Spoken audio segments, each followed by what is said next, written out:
Members, please take your seats.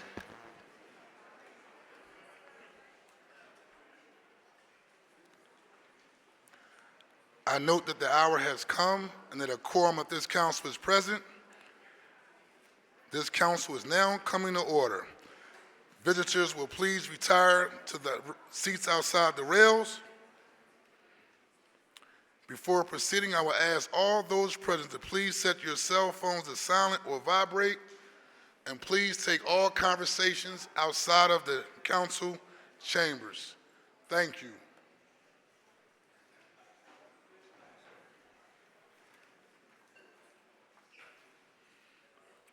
To give our invocation this morning, the chair recognizes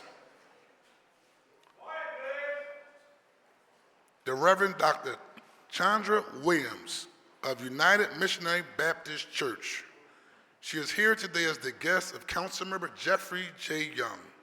I will ask all members and guests to please rise.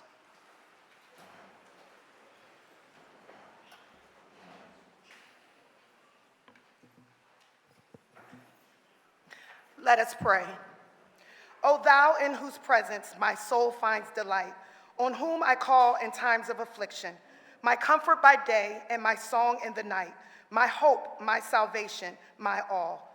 To the only wise God, our Father, today we come before you humbled and in reverence, lifting up our city and those in authority who govern it. Lord, we acknowledge your sovereignty, knowing that you see all and can act as you will, whenever you will, and however you will. We come to you because you are omniscient and omnipotent.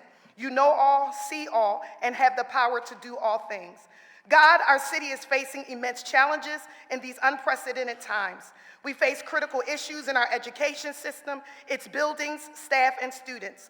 We grapple with homelessness, affordable housing, and the complexity of tangled titles. We encounter struggles in parenting and with the next generation. Our city is divided over development affecting every race and generation. The scourge of drugs, heroin, opioids, and more runs rampant in our streets. Mental health crises plague our city. Violence is on the rise, whether it be gun violence, domestic violence, carjackings, home evasions, elder abuse, hate crimes, and more. Our arts and culture are under strain, and our small businesses are struggling. And we are facing the uncertain transition of our nation's governmental leadership. But Lord, the good news is that we can come boldly to you with our requests. So today, we ask that you heal our city. We ask that you grant wisdom, courage, strategy, strength, and the right partnerships to this governing body, which represents every corner, block, community, and neighborhood of Philadelphia. Grant them the insight to make just and wise decisions. We pray for their well-being, that you would provide them with the mental, physical, spiritual, and financial health that they may need. Bless their families, bless their spouses, bless their children, and even bless their parents, some of whom that they may be caring for. God, we need you now more than we've ever needed you before. Hear our prayer and answer according to your will. In the name above all names, we ask this prayer. Amen. Amen. The chair thanks the Reverend for the invocation. Council will be at ease.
chair recognizes Councilmember Ketty Lozada.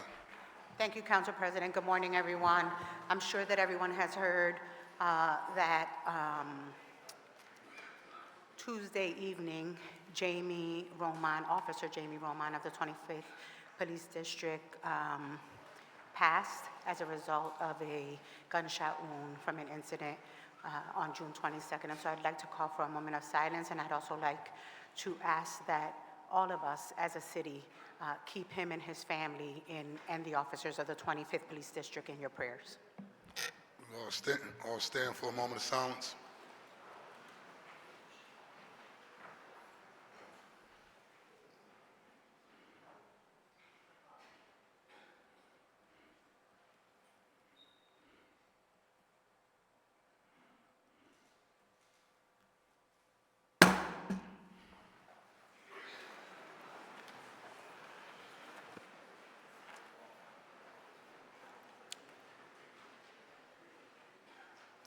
The next order of business is the approval of the journal of the meeting of Thursday, September the 5th of 2024.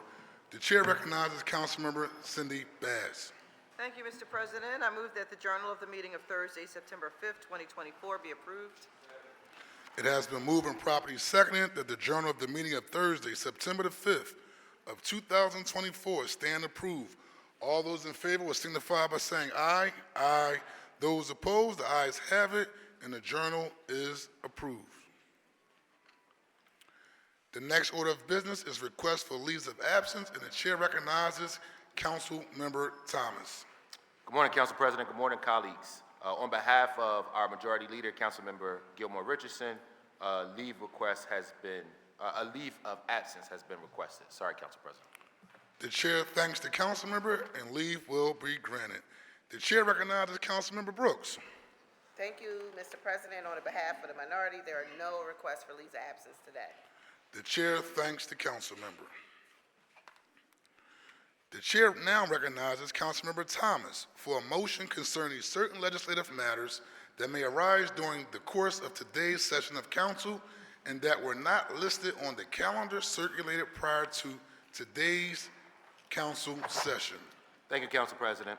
I move that any of the following matters, if considered today, be added to the agenda for the session of council and as required by law, subsequently published on an amended agenda after the consideration of those banners, resolutions authorizing hearings, amendments to bills on first readings, the reconsideration of a bill vetoed by or recalled from the mayor, amendments to bills recalled from the mayor, resolutions taking substantive action to be voted on in this session, a motion to withdraw a bill or resolution that is not on the calendar, and a motion placing a bill or resolution on or returning a bill or resolution from the suspension calendar that is not listed on today's calendar. The purpose of this motion is to provide the public with the notice concerning possible actions by council that arose too late to be included on the calendar that was published prior to today's session. It has been moved and properly seconded that the legislative matters stated by Councilmember Thomas may be added to the agenda for today should those matters arise during the course of this session of council. All those in favor will signify by saying aye. Aye. Those opposed, the ayes have it, and the motion carries. The chair will dispense with the regular order of business to recognize the guests and visitors joining us in chambers this morning. On behalf of all members of City Council, I welcome you to our council session. We appreciate your taking the time to join us as we attend to the legislative affairs of our city. We certainly invite you to come again. I want to take a moment to acknowledge a very special guests who are here with us today. I want to ask to stand Ms. Sarah Collins Rudolph. She's the guest on behalf of Councilmember Curtis Jones. She is the sole survivor of the 16th Street Baptist Church bombing. Councilman Curtis Jones, you want to acknowledge your guest? Can we give her a round of applause?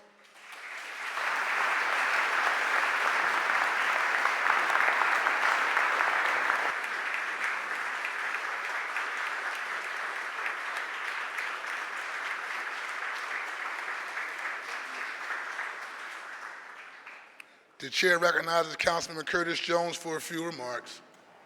Thank you, Mr. President. We are truly blessed to have in our presence civil rights history. The origin of her visit here today came from Frackville. Some lifers there, Brother Haroon, read her story and realized that she was in between the paragraphs of our history and said that she needed to be recognized for her contribution, for her lifelong participation in the continuum of our struggle. So we are really honored to have you here today. We will be introducing a resolution on your behalf because we want you to smell your flowers now and to plant your seeds going forward. So thank you for coming.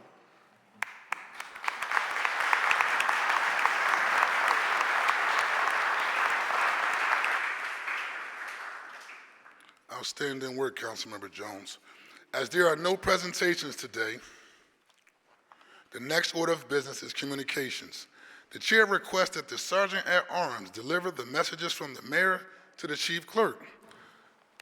The chief clerk will please read the messages from the mayor and any other communications in her possession. To the President and members of the Council of the City of Philadelphia, I am transmitting for the consideration of your honorable body a draft of a resolution entitled Authorizing the Commissioner of Public Property to execute and deliver to the Philadelphia Redevelopment Authority deeds conveying fee simple title to 2134 through 36 East Clearfield Street in the 1st Councilmatic District of the City of Philadelphia, and further authorizing the Philadelphia Redevelopment Authority to transfer to the Philadelphia Land Bank fee simple title to such properties pursuant to Section -16405 of the Philadelphia Code. And a resolution authorizing the Philadelphia Land Bank to dispose of 1900 East Lehigh Avenue located in the 1st Councilmatic District in accordance with the terms of Chapter 16-700 of the Philadelphia Code. And a resolution authorizing the Commissioner of Public Property to execute and deliver to the Philadelphia Redevelopment Authority deeds conveying fee simple title to 2741 Latona Street, 2743 Latona Street, and 1329 South 15th Street in the 2nd Councilmatic District of the City of Philadelphia, and further authorizing the Philadelphia Redevelopment Authority to transfer to the Philadelphia Land Bank fee simple title to such properties pursuant to Section 16-405 of the Philadelphia Code. And a resolution authorizing the Commissioner of Public Property to execute and deliver to the Philadelphia Redevelopment Authority deeds conveying fee simple title to 1501-17 Point Breeze Avenue in the 2nd Councilmatic District of the City of Philadelphia, and further authorizing the Philadelphia Redevelopment Authority to transfer to the Philadelphia Land Bank fee simple title to such properties pursuant to Section 16-405 of the Philadelphia Code. And a resolution authorizing the Commissioner of Public Property to execute and deliver to the Philadelphia Redevelopment Authority deeds conveying fee simple title to 1329 South 15th Street in the 2nd Councilmatic District of the City of Philadelphia, and further authorizing the Philadelphia Redevelopment Authority to transfer to the Philadelphia Land Bank fee simple title to such properties pursuant to Section 16-405 of the Philadelphia Code. And a resolution authorizing the Commissioner of Public Property to execute and deliver to the Philadelphia Redevelopment Authority deeds conveying fee simple title to 1911 Mountain Street in the 2nd Councilmatic District of the City of Philadelphia, and further authorizing the Philadelphia Redevelopment Authority to transfer to the Philadelphia Land Bank fee simple title to such properties pursuant to Section 16-405 of the Philadelphia Code.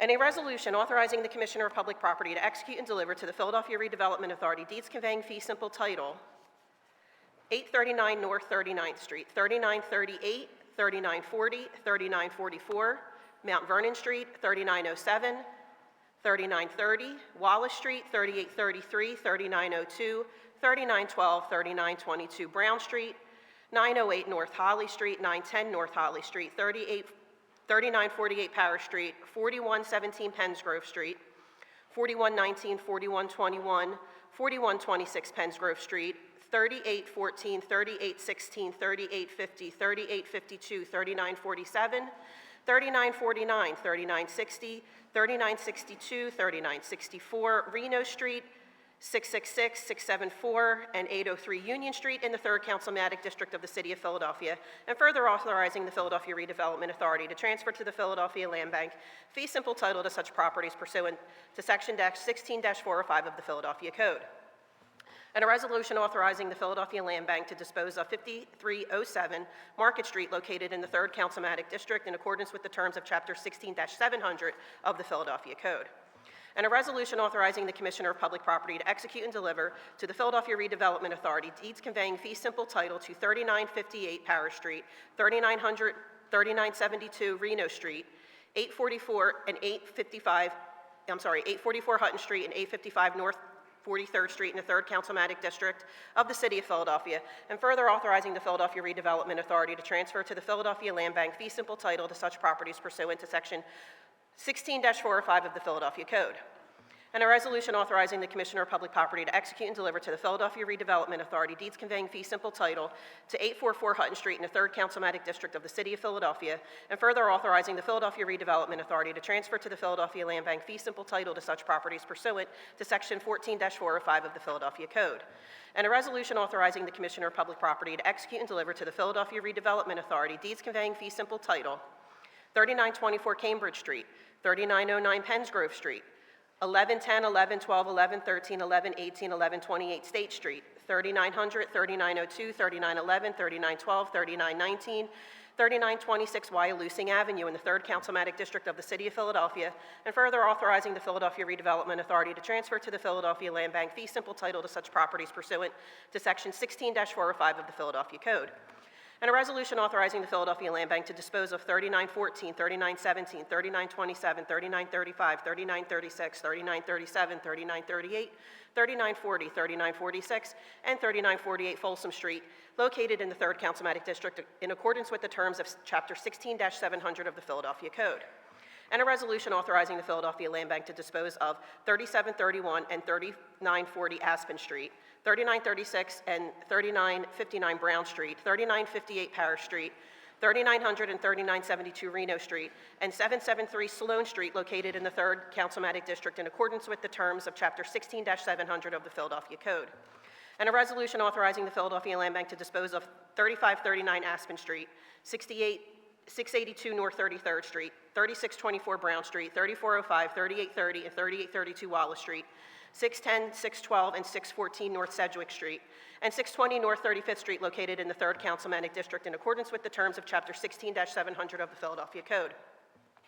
And a resolution authorizing the Philadelphia Land Bank to dispose of 3858 Mount Vernon Street, 3903, 3905, 3907, and 3930 Wallace Street, 642, 647, and 658 Union Street, and 3841 and 3843 Mellon Street, located in the 3rd Councilmatic District in accordance with the terms of Chapter 16-700 of the Philadelphia Code.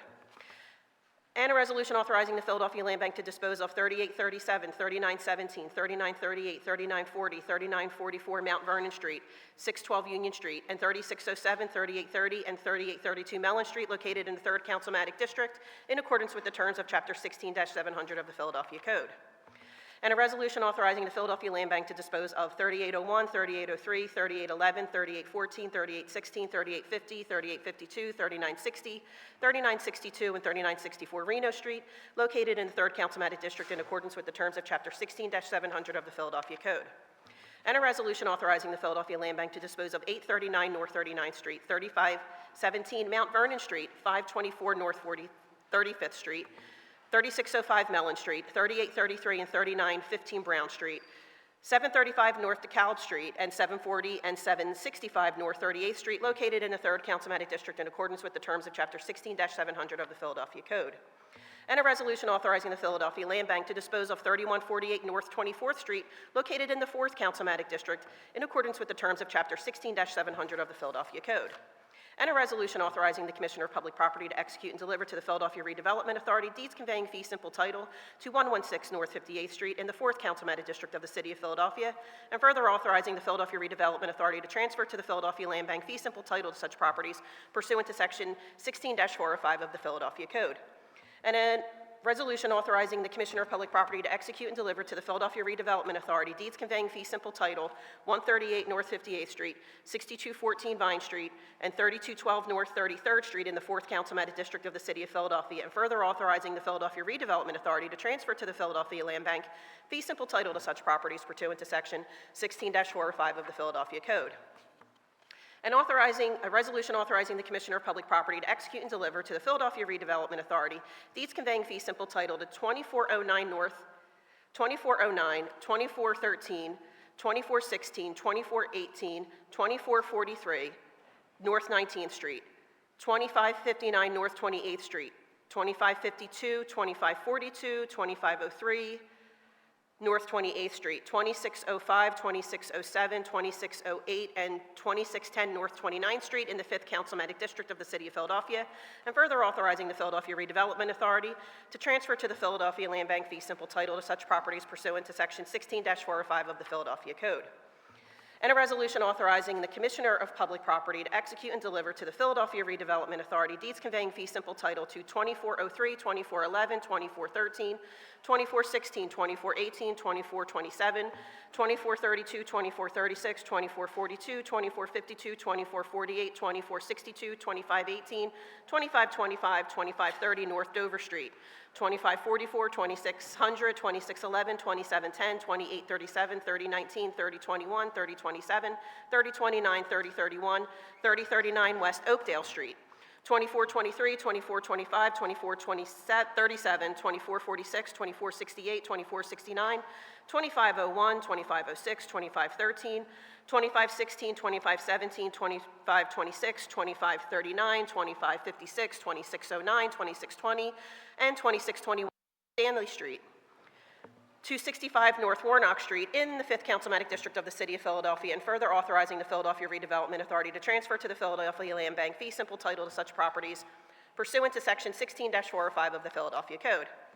And a resolution authorizing the Philadelphia Land Bank to dispose of 2605, 2607, 2608, 2610, and 2622 North 29th Street, located in the 5th Councilmanic District in accordance with the terms of Chapter 16-700 of the Philadelphia Code.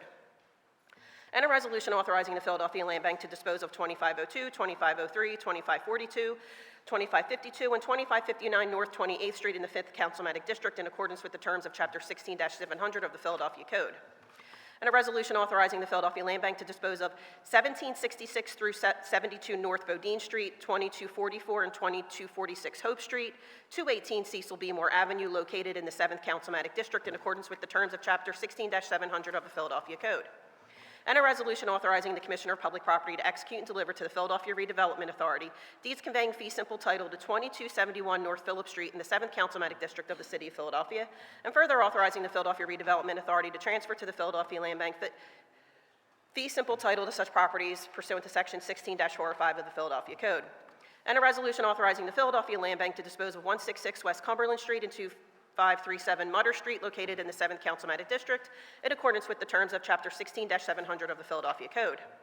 And a resolution authorizing the Commissioner of Public Property to execute and deliver to the Philadelphia Redevelopment Authority deeds conveying fee simple title 1766 through 72 North Bodine Street, 2244 Hope Street, and 2246 Hope Street in the 7th Councilmanic District of the City of Philadelphia, and further authorizing the Philadelphia Redevelopment Authority to transfer to the Philadelphia Land Bank fee simple title to such properties pursuant to Section 16-405 of the Philadelphia Code. And a resolution authorizing the Philadelphia Land Bank to dispose of 423 through 27, 429 through 39, including 429 through 39 rear, East Ashmead Street, 226, 260, 278, 313, East Bringhurst Street, 49 East Earlham Street, 4635 Germantown Avenue, 30 Good Street, 5608, 5618, 5619, 5642, 5669, High School Street, 4946 Kaiser Street, 5514, 5515, 5642 Morton Street, 6672, 6674 Musgrave Street, 53 East Pastoria Street, 207 East Penn Street, 248 East Phil Helena Street, 4244 Rieger Street, 34 East Seymour Street, 227, 261, 263 East Sharpnack Street, 218, 326, 342, 343 Shadaker Street, 4951, 4957, 4961, and 4975 Sheldon Street, 111, 112 East Springer Street, and 4925, and 5222 Wakefield Street in the 8th Councilmanic District in accordance with the terms of Chapter 16-700 of the Philadelphia Code.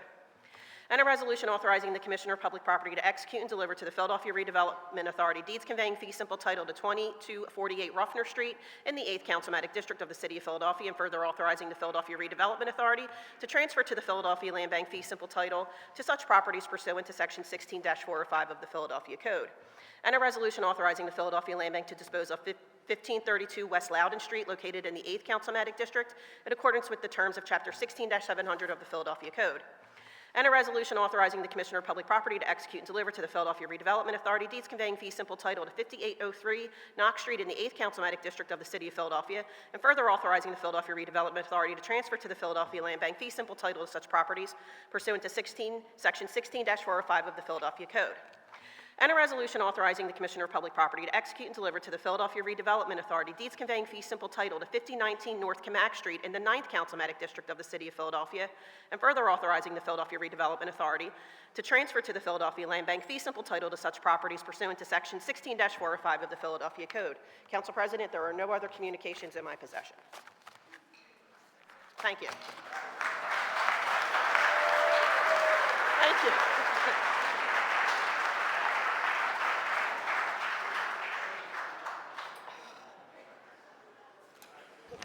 Michael Decker is smiling. Good job, Liz. Thank you. The messages will be printed in the journal. We will now go into introduction of bills and resolutions. The chair recognizes Councilmember Phillips. Good morning, Council President. Good morning, colleagues. I have two resolutions, non-privileged resolutions for introduction today, including a non-privileged resolution honoring Isabella Fitzgerald, introduced by myself and Councilmember Isaiah Thomas, several members of the West Oak Lane community, as well as my area here today in honor of her. Thank you. Thank you. The clerk will please read the title of the resolutions. A non-privileged resolution renaming Stanton Avenue and Washington Lane to Isabella Fitzgerald Way to honor her significant impact to the community. This resolution will be placed on the final passage calendar for consideration at the next session of council. And a non-privileged resolution authorizing the Commissioner of Public Property to execute and deliver to the Philadelphia Redevelopment Authority deeds conveying fee simple title to 5019th North Camac Street in the 9th Councilmanic District of the City of Philadelphia, and further authorizing the Philadelphia Redevelopment Authority to transfer to the Philadelphia Land Bank fee simple title to such properties pursuant to Section 16-405 of the Philadelphia Code. This resolution will be placed on the final passage calendar for consideration at the next session of council. The chair recognizes Councilmember Jamie Gaudier. Good morning, Council President. Today I have one privileged resolution that I'm introducing on your behalf. Thank you very much. Will the clerk please read the title of the privileged resolution? And a privileged resolution honoring and celebrating Sonia Sanchez, poet, activist, and scholar on the occasion of her 90th birthday. This resolution will be placed on today's final passage calendar. The chair recognizes Majority Whip Thomas. Good morning, Council President. I have one bill on your behalf, and I am super excited to be a partner with Councilmember Phillips to honor former State Rep Isabel Fitzgerald, who is a jewel to the Northwest section of the City of Philadelphia. So thank you, Council President. Today is special for me. You're welcome. Well-deserving honor as well. Will the clerk please read the title of the bill? And an ordinance legalizing existing flood wall encroachment of 2400 Market Street, Philadelphia, PA 19103 under certain terms and conditions. This bill will be referred to the appropriate committee. The chair recognizes Councilmember Jones. Thank you, Mr. President. Two privileged, one non-privileged resolution today. Thank you very much. Will the clerk please read the title of the privileged and non-privileged resolutions, please?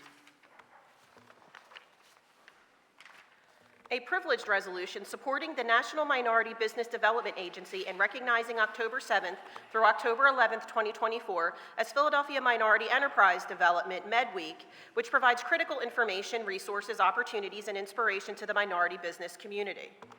This resolution will be placed on today's final passage calendar. And a privileged resolution honoring and recognizing Sarah Collins Rudolph, a survivor of the tragic 16th Street Baptist Church bombing in Birmingham, Alabama, for her unwavering courage, her dedication to social justice, and her profound impact on the civil rights movement. This resolution will be placed on today's final passage calendar.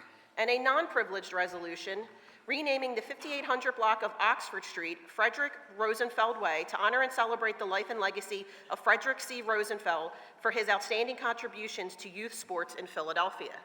This resolution will be placed on the final passage calendar for consideration at our next session of council. The chair recognizes Councilman Rulandow. Good morning, Council President, colleagues. I have 2 privileged resolutions and 1 non-privileged one. Thank you. Thank you very much. Would the clerk please read the title of the privileged resolutions and the non-privileged resolution? A privileged resolution recognizing the week of September 9th through September 13th, 2024 as National Arts Education Week in Philadelphia. This resolution will be placed on today's final passage calendar. And a privileged resolution authorizing the Committee on Technology and Information Services to hold hearings exploring the current status of artificial intelligence technologies and how Philadelphia can prepare for their impact on public, private, and non-private sectors. This resolution will be placed on today's final passage calendar. And a non-privileged resolution calling on the School District of Philadelphia to expand SEPTA student fare passes to all students for usage at all times and regardless of their residential distance from schools. This resolution will be placed on the final passage calendar for consideration at our next session of council. The chair recognizes Councilman Ketty Lozada. Thank you, Council President. Today I offer 4 resolutions, 3 privileged, 1 non-privileged resolution, and I'd also like to just make a brief comment. The chair recognizes Councilmember Ketty Lozada with a brief comment. On Sunday, Sunday is the beginning of Hispanic Heritage Month. So at each council session every Thursday, I'd like to honor individuals from the Latino community for their contributions to our city as well as to the advancement of Latinos. Today I'm honoring Mr. Romero, who's an artist and educator who has touched the lives of students at University of the Arts and the community, as well as Dr. Evelyn Nunez, who's the CEO of Esperanza Charter Academy, an education an institution in the 7th Council District and a dear friend. Evelyn is a proud product of Philadelphia of the Philadelphia school system, a native of Kensington, and has moved into this leadership position after having worked with the School District of Philadelphia as an associate superintendent of elementary schools, where she oversaw 167 schools. And so I'd like you to welcome them to our chambers and join me in honoring them. Please today. stand. Please stand.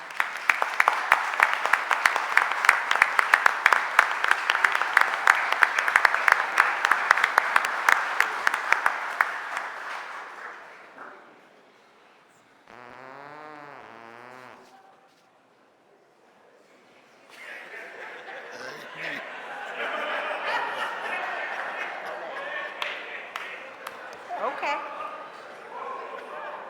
Whatever that was.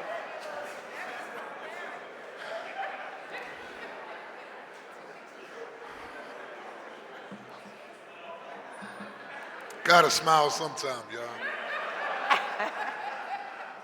Will the clerk please read the title of the non-privileged and privileged resolutions? A non-privileged resolution authorizing the Special Committee on Kensington to convene and explore best practices in substance use disorder outreach and to investigate the effectiveness of current methods used by the City of Philadelphia and its partners.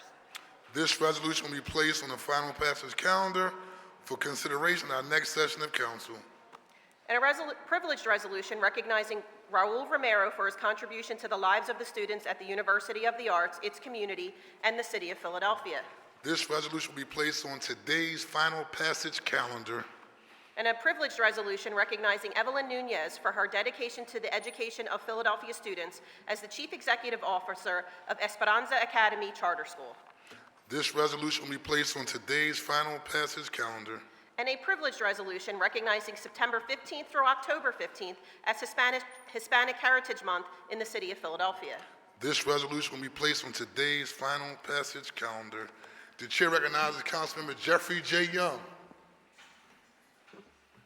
Thank you, Mr. President. Today I offer 1 bill for introduction. Will the clerk please read the title of the bill? An ordinance amending Title 12 of the Philadelphia Code entitled Traffic Code to add provisions related to parking prohibitions in specific places and to change certain penalties related hereto, all under certain terms and conditions. This bill will be referred to the appropriate committee. The chair recognizes Minority Leader Brooks. Thank you, Council President. I have 1 non-privileged resolution to introduce today. Thank you. Will the clerk please read the title of the non-privileged resolution? A non-privileged resolution condemning the Supreme Court's decision to allow the criminalization of homelessness in Grants Pass Grants Pass versus Johnson, and reaffirming the City of Philadelphia's commitment to housing as a human right. This privilege will be placed on today's final passage calendar. Next week's calendar. This resolution will be placed on the final passage calendar for consideration at our next session of council. That's a non-privileged resolution for the record. The chair recognizes Councilmember Jim Harity. Good morning, Council President. I have one privileged resolution. Earlier I said it was non-privileged. That was a mistake. I apologize. It's cool. Would the clerk please read the title? Would the clerk please read the title of the privileged resolution? A privileged resolution recognizing the 2024 International Gathering of Lodges named St. Albans and declaring September 14th, 2024 as Lodges Names for St. Albans Day in Philadelphia. This resolution will be placed on today's final passage calendar. The chair recognizes Minority Whip, Councilman O'Rourke.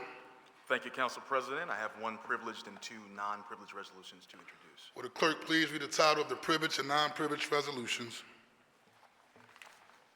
A non-privileged resolution affirming the City of Philadelphia's ongoing commitment to the goals of the Paris Climate Agreement, endorsing the call for a fossil fuel non-proliferation treaty, urging the federal government to support this initiative by entering into treaty discussions, and committing the city to prioritizing a fair and equitable clean energy transition. This resolution will be placed on the final passage calendar for consideration at the next session of council. And a non-privileged resolution calling on the Pennsylvania State Senate to pass House Bill 1283, Susan's and Emily's Law, to empower municipalities to create parking-protected bike lanes on state-owned roads. This resolution will be placed on the final passage calendar for consideration at the next session of council.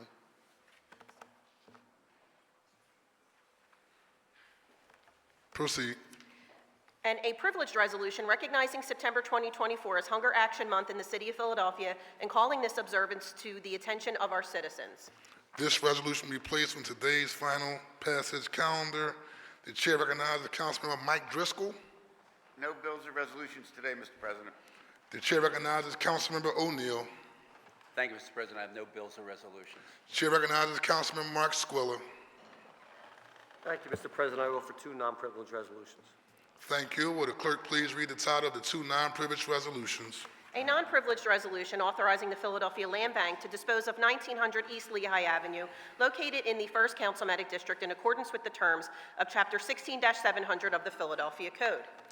This resolution will be placed on the final passage calendar for consideration at the next session of council. And a non-privileged resolution authorizing the Commissioner of Public Property to execute and deliver to the Philadelphia Redevelopment Authority deeds conveying fee simple title to 2134 through 36 East Clearfield Street in the 1st Councilmanic District of the City of Philadelphia, and further authorizing the Philadelphia Redevelopment Authority to transfer to the Philadelphia Land Bank fee simple title to such properties pursuant to Section 16-405 of the Philadelphia Code. This resolution will be placed on the final passage calendar for consideration at the next session of council. The chair recognizes Deputy Whip Councilmember Cindy Bass. Thank you, Mr. President. I offer 5 non-privileged resolutions and 1 bill today. Thank you. Will the clerk please read the title of the bill and the non-privileged resolutions?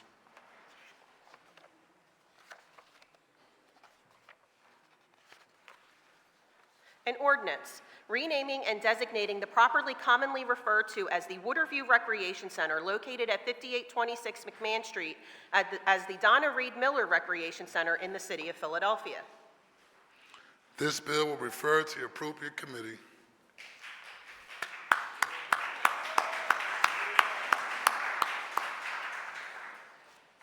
And 2 privileged resolutions honoring the life and legacy of music legend and Philadelphia native Frankie Beverly on the occasion of his passing.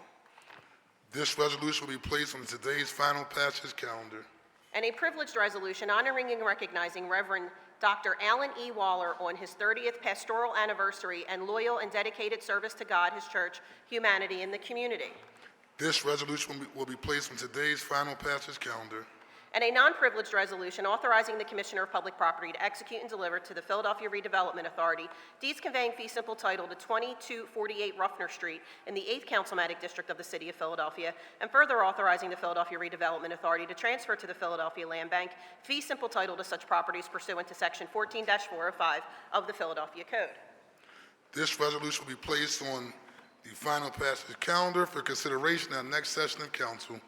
And a non-privileged resolution authorizing the Philadelphia Land Bank to dispose of 1532 West Loudon Street, located in the 8th Councilmanic District, in accordance with the terms of Chapter 16-700 of the Philadelphia Code. This resolution will be placed on the final passage calendar at consideration at the next session of council. And a non-privileged resolution authorizing the Commissioner of Public Property to execute and deliver to the Philadelphia Redevelopment Authority deeds conveying fee simple title to 5803 Knox Street in the 8th Councilmanic District of the City of Philadelphia, and further authorizing the Philadelphia Redevelopment Authority to transfer to the Philadelphia Land Bank fee simple title to such properties pursuant to Section 16-405 of the Philadelphia Code.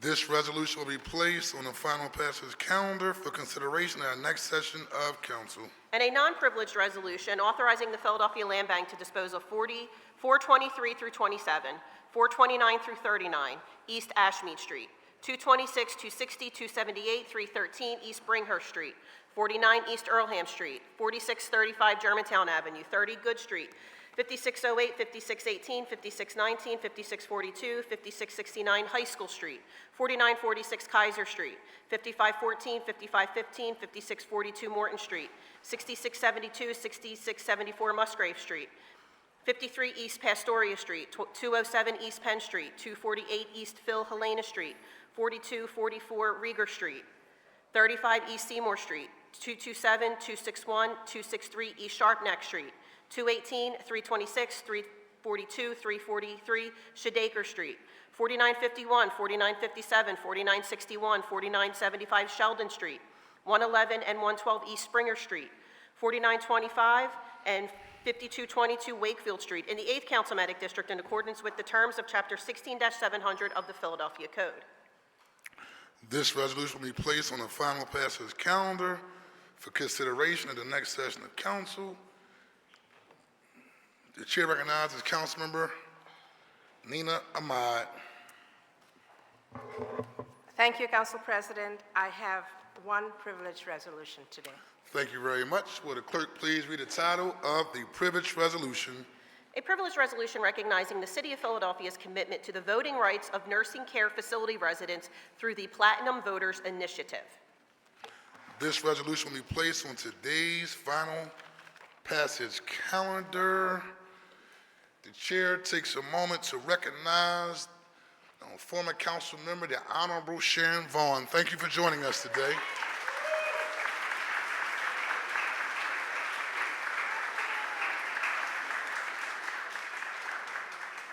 The chair also recognizes Commissioner Omar Sabir. Thank you for joining us today. There being no reports from committees today, the next order of business is the consideration of the calendar. The chair recognizes Majority Whip Thomas for the purpose of calling up bills and resolutions on the second reading and final passage calendars. Thank you, Council President.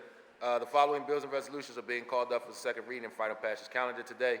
Bills number 240691, 240692, 240693, 240694, 240695, 240696, 240708, 240711, 240712, 240713, 240714, 240717, 240721, 240722, 240723, 240725, 240728, and 240416A. The following bills and resolutions on the calendar are being held: 240427, 240242, and 240724. Thank you. Before considering these bills and resolutions, we will consider public comment as follows. Your public comment must concern matters on the second reading and final passage calendars for possible action at today's council session. All speakers must sign up in order to testify. If you have not already signed up for today's session, please do so now by giving your name to Ms. Hassan at the table outside the rails to my left. Once you have been signed up, you will be called in the order in which your name appears on the sign-up sheet. Under ideal circumstances, public commenters will each have 3 minutes to speak. However, this time limit may vary from session to session. The time limit today, based upon the significant amount of individuals testifying, the time limit will be 1 minute. In order to be fair to all those wishing to speak, I intend to hold faithfully to the 1 minute limit. When you begin speaking, you will see a green light on the podium. When there are 30 seconds remaining to your time, the light will turn yellow, which is your reminder to conclude your remarks. Once 1 minute has passed, the light will turn red and the sergeant at arms will disconnect the microphone. At that point, please yield the podium to the next speaker if you have not already done so.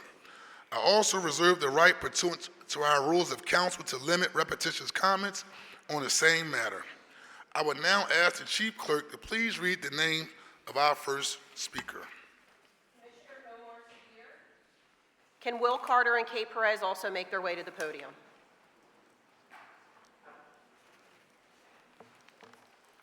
Good morning. Good morning.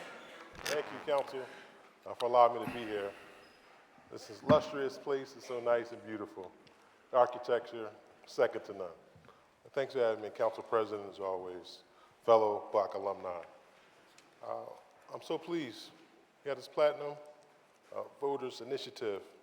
And it's very critical that we reach out to all Philadelphians because this election is the most critical election in the history of our country. We need everyone to come out. Vote by mail is proven to increase the turnout in Philadelphia. So we'd love to have your support, and I'm so very excited about this upcoming Tuesday, November the 5th election. Thank you for having me. Thank you.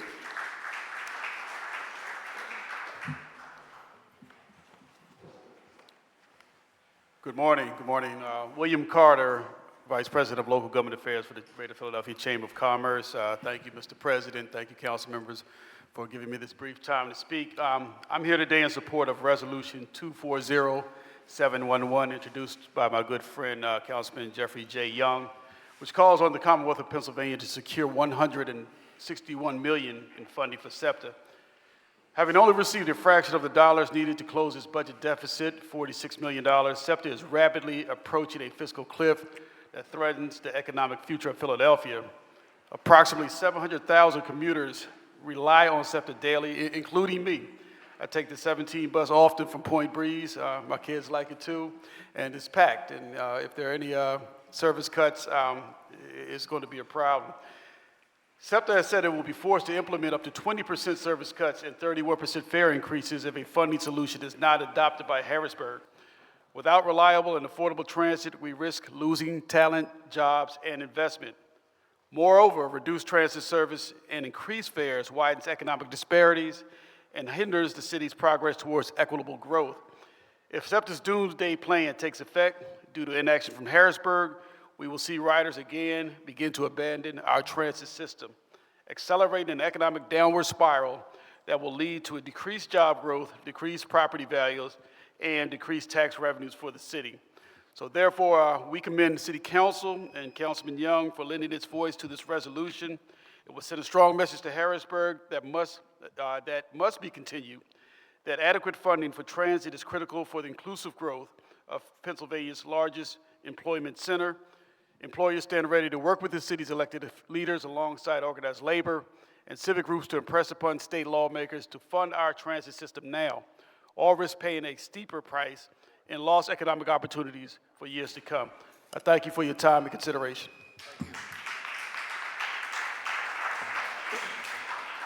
Kate Perez, may Janae Taft, Kenya Drinks, and Weymouth Cargill also make their way to the podium? Good morning. Tuesday's bombing on a humanitarian safe zone left an 8-foot crater where families once slept and their bodies were vaporized. Ordinance 240416A would allow the city to incur about $300 million in new debt to finance city functions. By this metric, our government could have fully funded our needs 10 times over instead of providing a foreign military with $3.5 billion to buy more U.S. weapons, of which we've already delivered 50,000 tons. When our state buys war bonds from one of the richest militaries in the world, that means they saw the massacres, they want to help them commit more, and then they hope we make a profit back. The significant amount of As more countries and cities like Portland break ties that normalize the illegal occupation of Palestine, the Israeli shekel continues to lose its value. Genocide is a bad investment, and we have to pressure Josh Shapiro and Stacey Garrity to get rid of these bonds immediately. This ordinance says proposed bond sales shouldn't exceed about $53 million for Parks and Rec or $28 million for economic and community development. Our state could have chosen to completely cover these asks instead of incurring new debts. Missiles being used in well-documented war crimes against humanity are being built by 3 different manufacturers in our city right now. What are you going to do about it?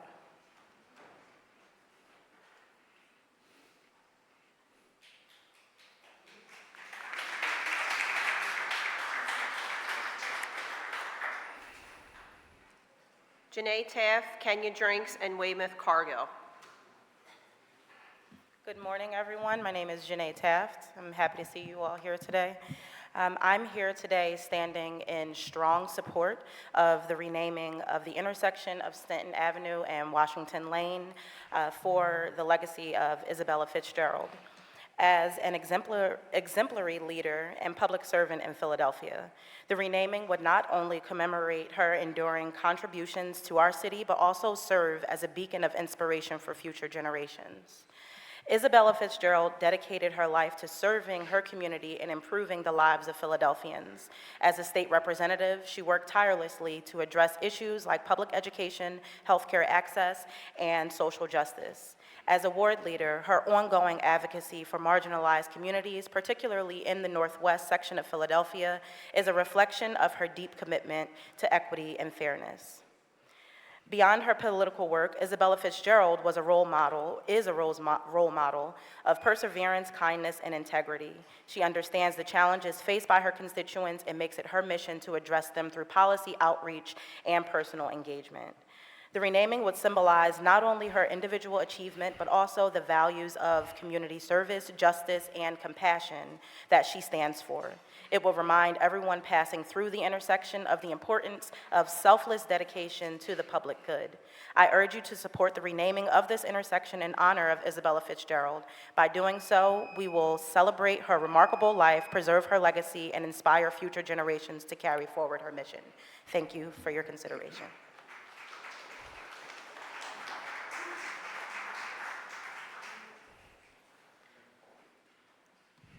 Hello. May God continue to bless you and yours. My name is Weymouth Cargill. I'm the first vice chair of the 10th Ward, and I'm here to tell you about my fearless leader, Isabella Fitzgerald. She's mother, grandmother, spiritually grounded. She wears the vest of concerns of our community, which she never takes off. She's forever battling for resources and programs. She is West Oak Lane. She serves her community with pride and character. She did as a block captain, committee person, ward leader, and our state representative. Her lantern is always shining. We will be proud to walk down a street, avenue, or boulevard bearing her name. She is deserving of such an honor. Thank you so much. Kimberly West, Tia Dreher, Alex Pezinowski, and Lori Jones-Brown make their way to the podium. Kimberly West, Tia Dreher, Alex Pezinowski, and Lori Jones-Brown.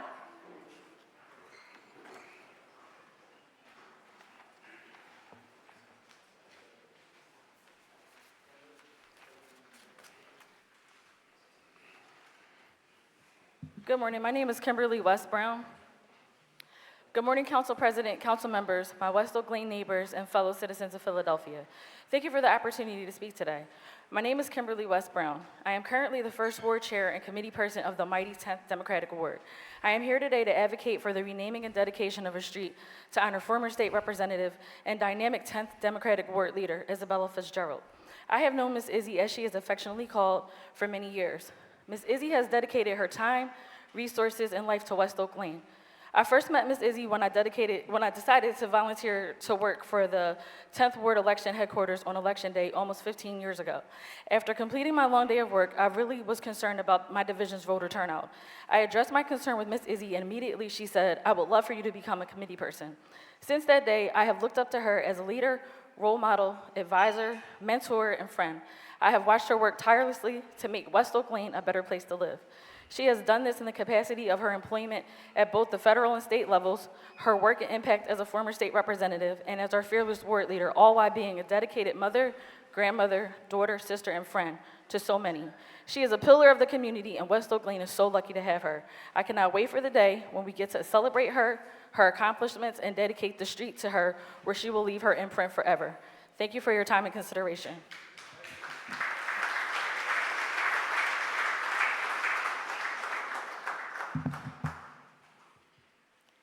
Ladies and gentlemen, my name is Tia Dreyer. I'm a lifelong resident of West Oak Lane, a committee person for the 10th Ward, 9th Division, and second vice chair. I am honored to speak today about an extraordinary individual who has dedicated her life to serving our community, Isabella Fitzgerald, affectionately known as Izzy.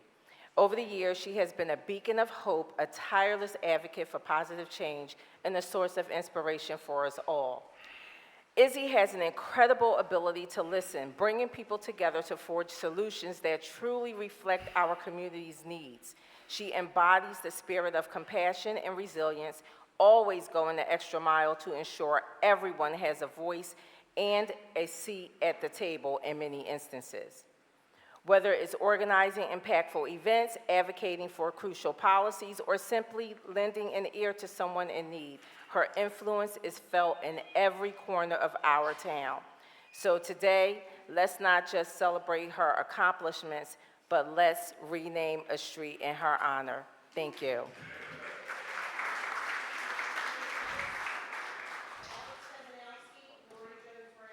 Next, may Sharon Vaughn, Stan Williams, and Linda Barnes make their way to the podium.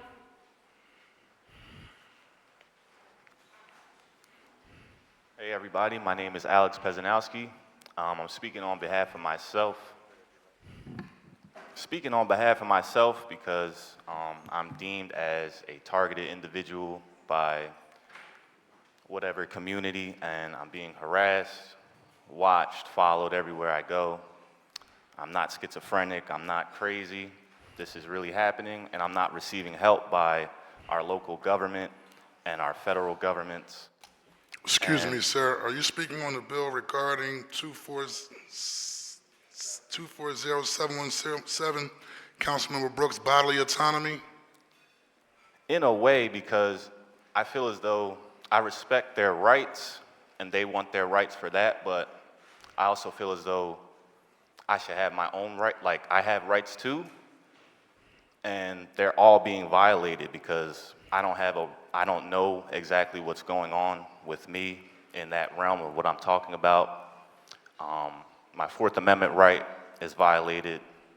A bunch of my rights have been violated, and I feel as though I deserve some justice or some type of knowing of what I'm going on and some redress in the problems I'm having with the community of Philadelphia, targeting me and harassing me and various other things. All right, thank you. I have a staff member you can speak to. John. Don't start the timer yet. Don't start the timer yet. Don't start the timer yet. It can't have started already. Okay. Good morning, Lori Jones-Brown. Good morning, council members, and thank you, Councilmember O'Rourke, for wearing orange today for Hunger Action Month and for the proclamation designating September as Hunger Action Month in Philadelphia. I'm with Philabundance, a hunger relief organization serving the greater Philadelphia area. This past year, we distributed more than 20 million meals in Philadelphia alone.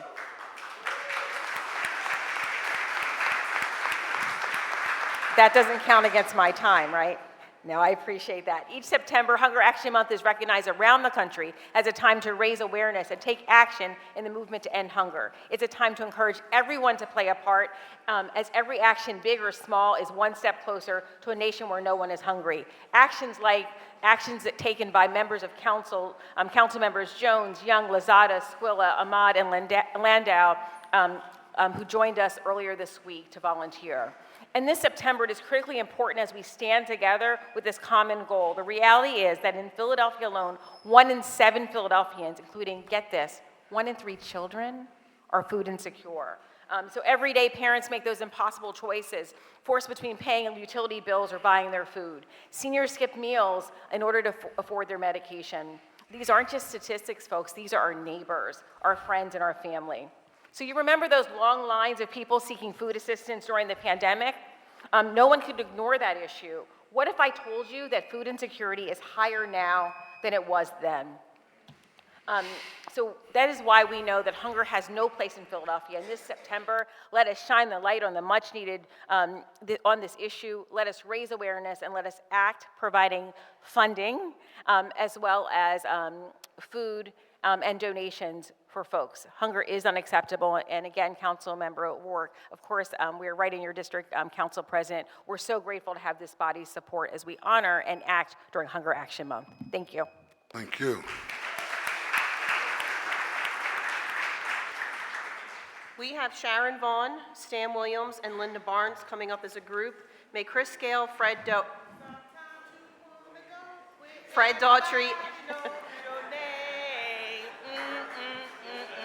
and they're always glad you came. All right, so seriously. Good morning, everyone. Good morning. Esteemed members of council, my dear friend, Council President. I am here to speak on Resolution 240723. It's a resolution renaming the 3700 block of Blayon Street to Lou and Chu's Way to honor Louis Crump, come up here, Lou, and Charles Franklin. This is the original owner of Lou and Chu. The other one has left us. But I say that we need to do something like this because, listen, talk about having a good time in North Philadelphia.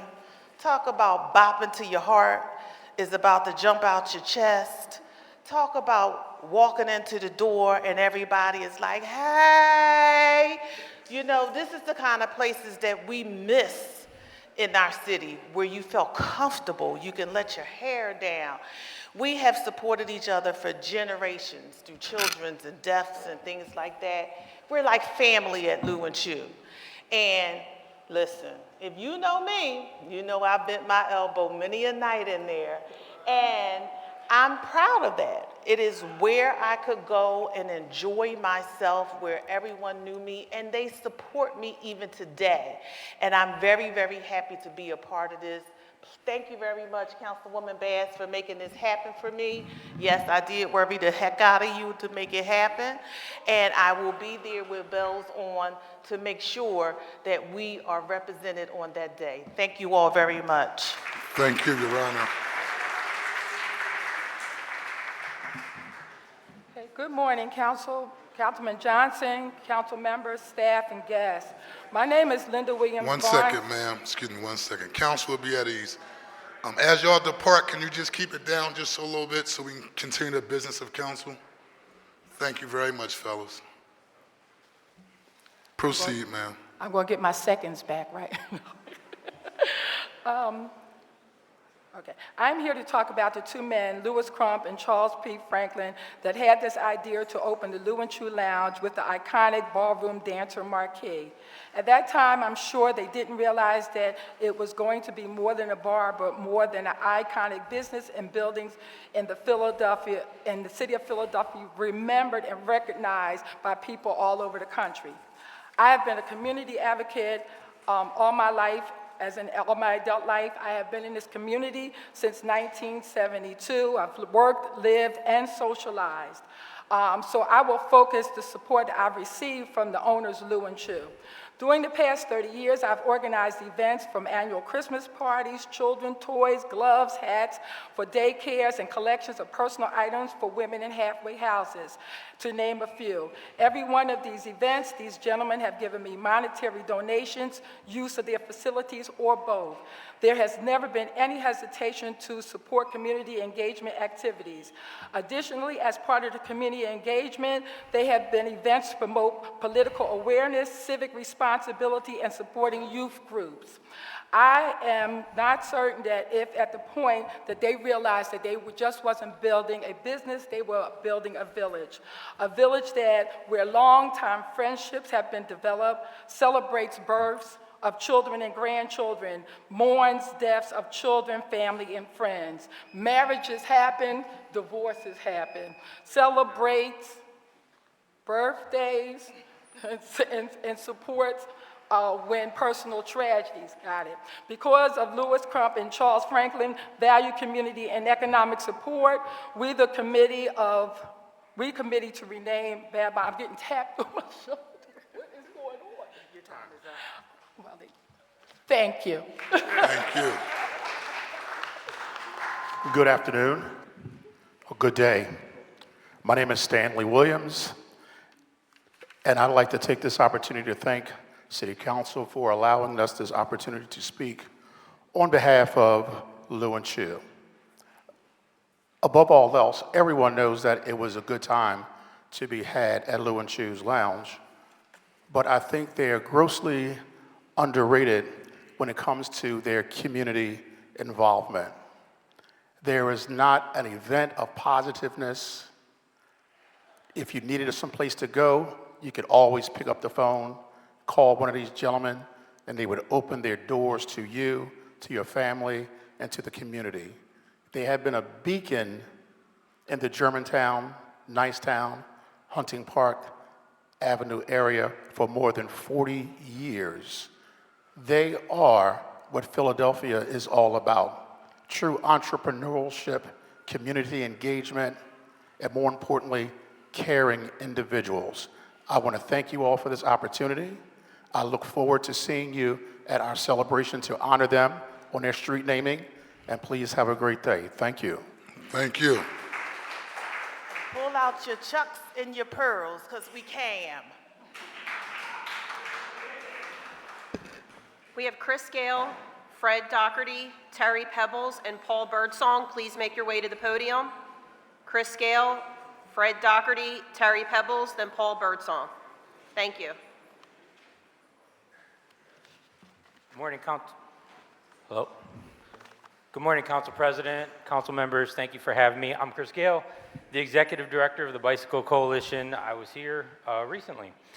But today I'm here to speak in support of Councilmember Young's Resolution 240712, calling on Philadelphia colleges and universities to enroll in SEPTA Key Advantage UPass.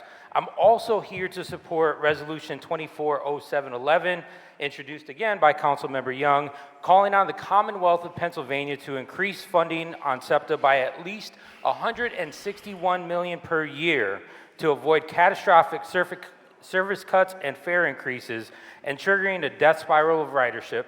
And I'd like to acknowledge and support Councilmember Landau's resolution introduced today, calling on the School District of Philadelphia to expand SEPTA student fare pass. Here's the bottom line. PA needs to fund SEPTA appropriately. Our educational institutions need to encourage ridership so that everybody can travel our city and region safely in the manner that they choose. Thank you.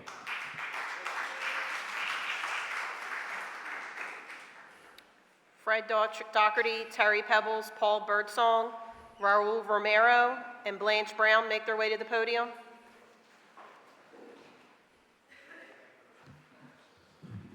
My name is Paul Birdsong. I'm pretty sure everybody here knows who I am and where I'm from. Squilla, I support 240, 247, 23, improving that area, the whole Frankfort, Kensington area. I have a question though, not just for you, but for everybody. In a city where, per Mayor Sherelle Parker's words, 95% less killings on Roosevelt Boulevard due to the cameras, right? Giving people tickets, right? But 63% of the homicides go unsolved, right? What is it, 22 or 24% get solved? So it's more dangerous to speed in Philadelphia legally than it is to murder a child? And we're gonna make the area safer? Do you know that? Do you know that per the statistics, it's more dangerous for a criminal to speed than it is to shoot a child in broad daylight and kill them? You're more likely to get caught for speeding in Philadelphia than murdering someone with a gun. And we're going to improve the city. That's questionable to me. Real quick, Mr. Birdsong. Yeah. And I agree with what you're saying, but the matter before you, 240-723, is a renaming of Babylon Street, Blaybond Street, Lou and Chu. So. Oh, I might have had the number wrong. Maybe it's 240-722. Yeah, I might have had the number wrong. But Okay. I'm looking at it right here. The resolution continuing the Fishtown, Kensington Area Business Improvement District. Yes, sir. And then it names Frankfurt Avenue, Delaware Avenue, Lehigh Avenue, North Front Yep, Street. go ahead and proceed. Just Where make all sure of your this topic shooting, is. where all of this parameter. shooting and stuff is happening, where all these, you remember I stood right here and warned you that if you did that open air drug market push, that where normally you walk through Kensington and the only thing you got to worry about is seeing somebody shooting up or something nasty, You got and a now minute, bullets bruh. are flying everywhere? I warned you. You got a minute, bro. Well, you keep interrupting my minute, right? And I'm but gonna listen, wrap up. listen, We're not let me gonna say do this. back and Stop forth. interrupting me. Go ahead, cutting.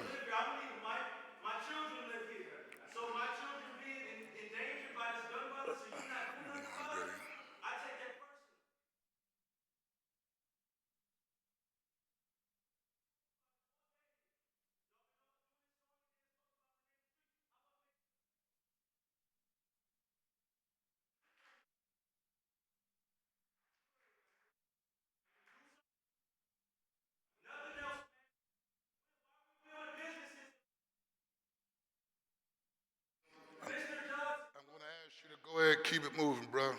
You can holler at me. I'm around. Bring them. I'm around. Thank you, sir. Next, please. Raul Romero, Blanche Brown, and can Jamal Johnson and Lynn Landis also make your way to the podium, please? Hi, thank you. My name is Blanche Brown. I'm speaking on Councilmember Lozada's resolution honoring Raul Romero. I'm the executive director of Vox Populi, an artist-run gallery and performance venue that has been in operation for almost 40 years, 20 of which we've had the pleasure of calling North Chinatown home, which is why we stand so firmly against the proposed 76ers arena, and which is why I'm wearing this shirt today. Today I also have the true delight of talking about my dear friend Raul, who has been a collective member at Vox since 2019, but has been active with the organization and the broader Philadelphia arts community for decades. Not only is Raul an incredible artist himself, investigating the materialities of sound, the past, present, future of cultural technologies, and the present and the complexity of the Puerto Rican diasporic identity. He is also a community leader who is always thinking about how to extend opportunities outward. Wow, you really run out of time quickly. Was that it? I have like a whole rest of this little paragraph.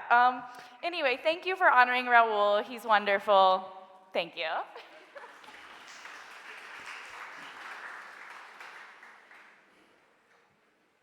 Good morning.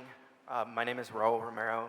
Thank you for having me. Thank you, Councilmember Lozada, for this honor and recognition for my contributions for the arts and education.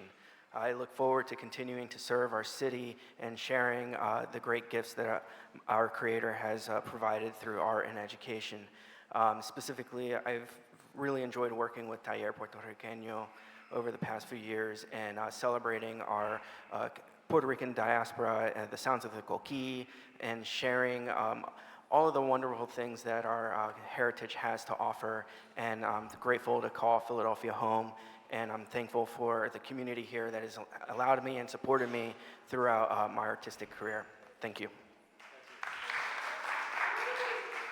Jamal Johnson, Lynn Landis, and then Jeremy Blatstein. Good morning. My name is Jamal Johnson. I'm supporting the resolution by Councilmember Young. to explore the funding of pilot program for doorbell cameras to enhance public safety. Along that lines, I am currently a participant in Operation Hug the Block, which patrols our city streets at night from 7 to 11 p.m. in the hopes of deterring gun violence and crime. I'm hoping that the mayor and city council bring the issue of gun violence back to the forefront and make us aware of the status and efforts to combat it. As I see the efforts towards Kensington, Chinatown, bike lanes, etc., I wonder why has gun violence become a mediocre concern. We have had no town halls legislation or public pronouncements about it for quite some time now. In light of the 188 homicides and 786 people that have been shot, I believe it is disgraceful that it's not being given more attention and prominence. Please make it so. Thank you.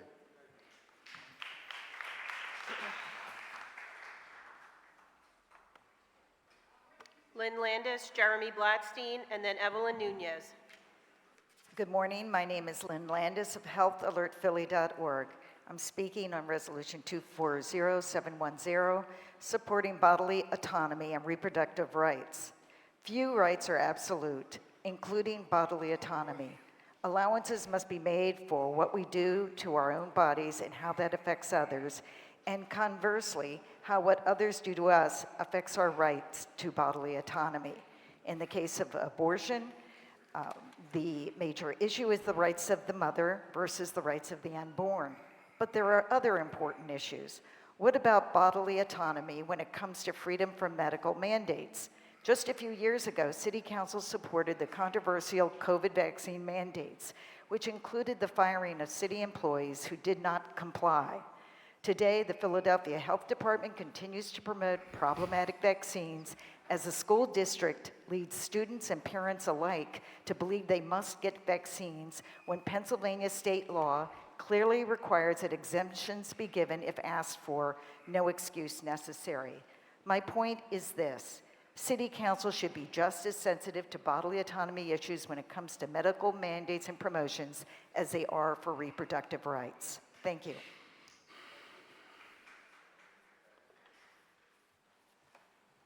Good morning. My name is Dr. Evelyn Nunez. I'm the proud CEO and superintendent of Esperanza Community Academy. I want to thank Councilwoman Katsi Lozada and Council for today's recognition. Your support amplifies the importance of education in our city and the responsibility that we all share to lift the students in our communities. As we look forward to the future of our city, I would like to offer a few recommendations for Council to consider as you continue to lead with vision and integrity. First, prioritize equitable funding for schools. Schools that serve low-income, minority, and immigrant communities need access to greater resources. Second, invest in mental health support for students and educators. The social and emotional well-being of our students and our educators is critical, especially in light of the challenges brought by the pandemic. Increasing access to mental health services within schools will not only improve student outcomes, but also foster healthier school environments. Third, expand career and technical education opportunities. Not all students will follow the same path, and access to CTE programs will provide young people with the skills they need for high demands, well-paying careers, and in fact, will increase opportunities in our community. Engage with the community and encourage collaboration. Strong, effective partnerships between schools, families, and community organizations are vital for improving educational outcomes for students. And last but not least, I ask that you champion school safety without sacrificing equity.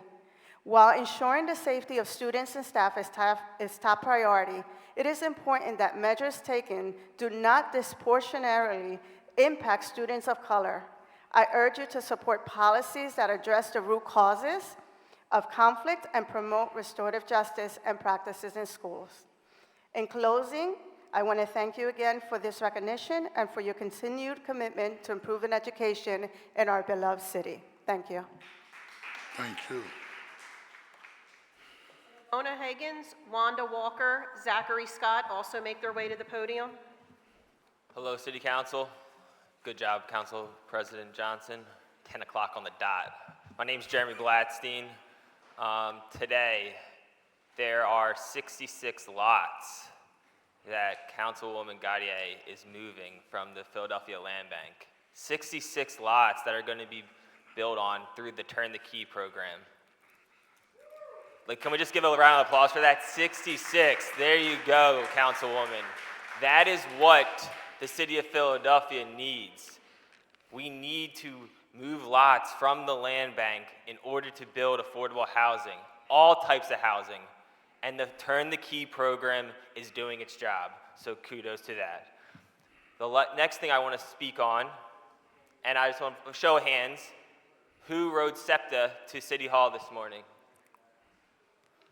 Yep, okay, good job, okay. Who rode SEPTA in the last month? SEPTA is not funded properly. I challenge each and every one of you on City Council to ride SEPTA to City Hall every Thursday until the end of the year so that you can see the quality of life issues along with the issues that are faced with the system, right? If you want to say SEPTA is important, let's ride the ride. So the last thing I'll say, and this is my last time I was up here, I was disrespected. I was hissed at, I was booed, and I just want to say that it's very important as we move forward for the rest of the year that we show respect. Last night at Mayor Parker's Town Hall, I thought it was run so phenomenally because there was respect. Everyone was able to say what they were said, but last time I was up here, I got hissed at, I got booed, and as I walked off this podium, I got told to burn in hell. And it is really disheartening that we can't have these conversations in this room if we're not going to hear both sides. So I just want to make that clear as we move forward because there are some topics that people don't agree on, but that doesn't mean that you should be disrespectful. But thank you for my time, and have a good one. Thank you, Jeremy. Hi. Just for the record, I also want to note, Jeremy, that those 66 lots, majority of them are going to a cohort of black developers in the city of Philadelphia to focus on equity. Good morning, beautiful people. My name is Wanda morning. Walker, and I am here again, and I will be here for the next few Thursdays. The bill that I picked was in reference to the bonds, because I want to know more about this, because it doesn't state who are going to be the people that will make the decisions on selling these bonds. And as I said last week, there are other ways to get revenues from Philadelphia. I keep saying that there's 23,000 buildings that are tax exempt. We have churches, hospitals, universities that don't pay taxes. There are other ways to get taxes other than selling bonds. My concern will always be when I come here is generational wealth and how it's being shifted and stolen and snatched from the people of Philadelphia. We are almost 50% of the population. Now we've dropped down to 32%. Another survey said 38%. This is a problem because they are moving us out by using utility bills like water, gas, and electric, taxes, and it's called displacement. Displacement using other ways and means is almost like 1940 all over again.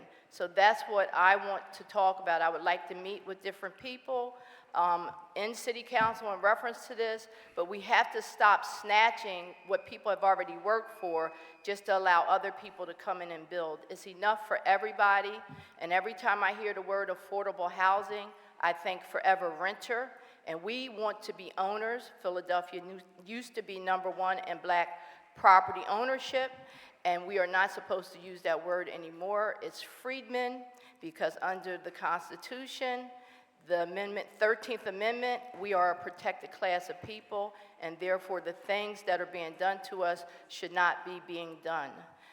We need to really look at some of these departments. Thank you very much. Thank you. Obona Higgins, then Zachary Scott, and Shakira Miller. Good morning, members of council. My name is Obona Higgins. I'm a fourth-generation chattel slavery survivor, and I'm an American freedman. I'm here today to emphasize why Councilmember Bass's resolution is critical for American freedmen. Illegal merchants' activities in our communities is more than just a legal issue. It's a continuation of the economic exploitation that has plagued our people for generations.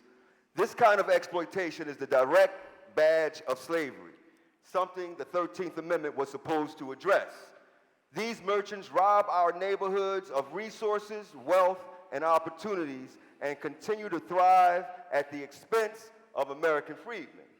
We saw this type of dynamic during the slavery with meritorious manumission, where few were rewarded for maintaining the system, while the masses were left behind. Today, it's no different. The merchants in question are exploiting a system that was never designed to protect us. But here's the thing.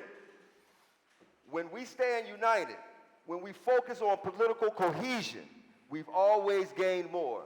It's not just about voting. It's about collectively demanding what is owed. We need to stop the exploitation in our neighborhoods now. This resolution is a necessary step, ending this modern-day economic oppression. I urge City Council to support this resolution and take concrete action to ensure the repair and the promise of the 13th Amendment. Thank you. Zachary Scott, Shakira Miller, and Kelsey Leone. Hi, everybody. My name is Shakira Miller Greer. So good morning, Council President Johnson and esteemed members of City Council. I am Shakira Miller Greer, the daughter of former Councilman Donna Reed Miller, and I am here with my family, friends, and some of them left by now, in support of Resolution 240725, which was introduced by the Honorable Cindy Bass to reflect my mother's work in the community. My mother was a community activist. She was a leader, a friend, a colleague, and a role model and mentor. She loved her community down to her last days. Even after retiring, she continued to help people. So I just want to say thank you to Councilwoman Bass and City Council. My children and I and members of my family, immediate and extended friends are grateful for this opportunity to rename the Waterview Recreation Center and the Donna Reed Miller Recreation Center. That's it. Thanks. Thank you.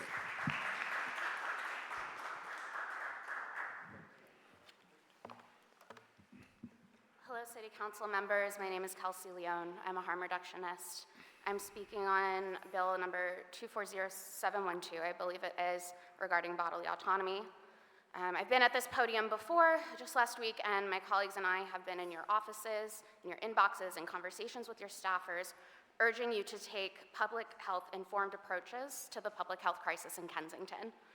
I'm here today to talk about Amanda Cahill, who died in jail last Saturday after she was picked up in a Kensington sweep last week.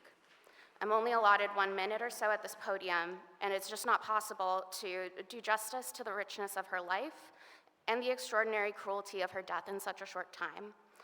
But I'm going to try because her life mattered and she deserves to be publicly mourned.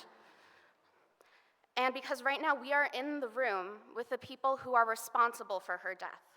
Councilmember Driscoll, Councilmember Squilla, Councilmember Harity, Councilmember Lozada, and though she's not here, Mayor Cheryl Parker. For those who don't know, Amanda Cahill was a mother of 2 sons, a sister, and a beloved community member. She also had opioid use disorder, which is a medical condition and legally considered a disability. She was arrested on September 4th due to an outstanding warrant and taken to jail. She was found dead in her cell on Saturday. Authorities told Amanda's family that her death was a cardiac arrest, likely the result of untreated withdrawal from xylazine and fentanyl. People with opiate use disorder are legally entitled to medical treatment in carceral settings. Not providing adequate withdrawal care is equivalent to denying insulin to someone in diabetic ketoacidosis. Withdrawal is a life-threatening condition. Patients who know have told me repeatedly that withdrawal from fentanyl and xylazine is worse than childbirth. Untreated withdrawal is always life-threatening, and especially when an underlying medical condition is in play. Amanda likely died in an extraordinary amount of pain, distress, physical discomfort in a cold jail cell without friends and family by her side.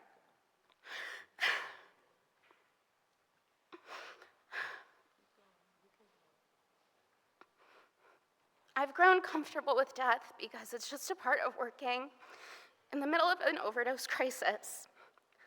I've navigated the feelings of time and the discomfort by knowing that the people who died had love and care in their lives and that I was a part of that. I'm almost done. But I've also seen people recover. People whose recovery seemed so unreachable at times. And that's why myself and my colleagues have been telling you for the last year that carceral approaches to a public health crisis are dangerous, they are inhumane, and they are anti-science. Just as bans on abortion are dangerous, inhumane, and anti-science. Council members Lozada, Harity, Squilla, and Driscoll, and Mayor Parker, you stomped out Amanda's potential. She will never recover because of what you did. You robbed her and her family of any hope of recovery. Her sons will never see their mother again because of policies you insisted upon. Policies we warned you would result in death and suffering. I'm sorry, we're done. I'm on my last paragraph. May Amanda's memory be a blessing to her family and to all of us. Let it be a reminder of our fundamental rights to bodily autonomy and compassionate medical treatment. And even in our lowest moments, we can still know love, laughter, and community. And most of all, let her memory move us to go out and build the world that we want to see. One where Amanda and all of the loved ones who have died in this crisis could have flourished with dignity and care that everyone deserves. Amen. Amen. Thank you.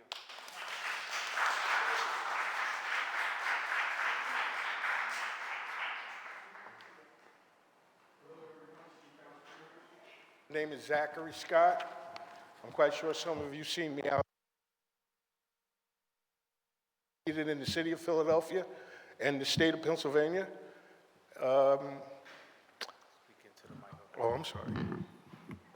I want to thank you guys for this time. I wish I'd have known I'd have put on a suit, but that's the way things go in life right now. I'm trying to propose to get you guys to put on your docket rent control for senior citizens and disabled vets.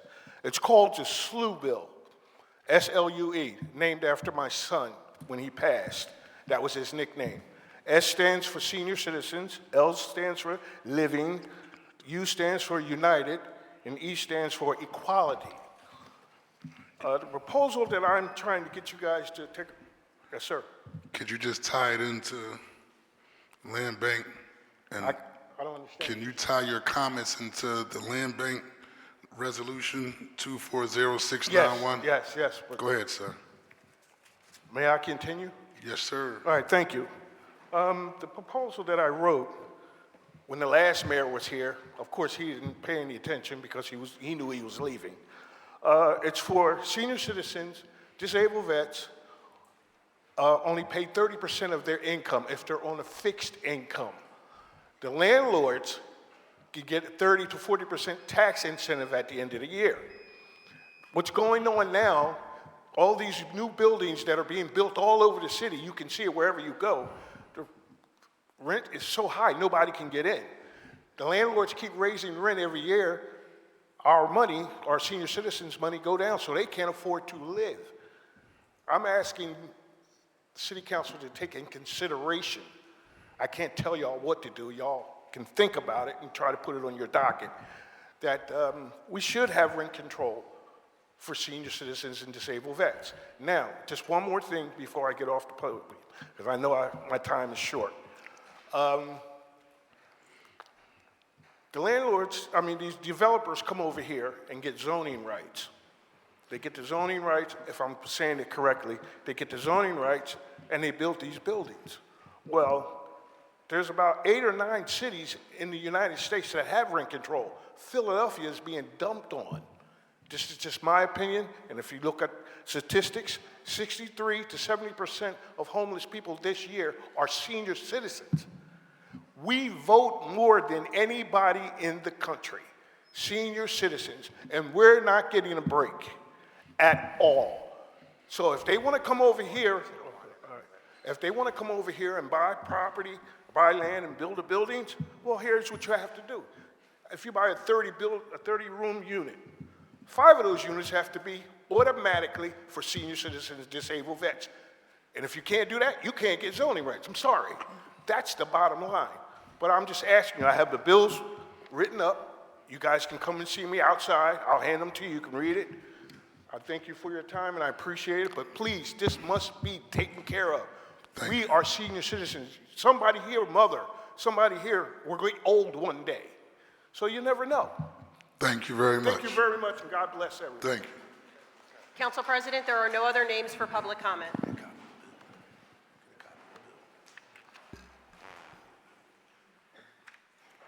That concludes today's public comment, period. We will now consider the bills and resolutions on the second reading and final passage calendar.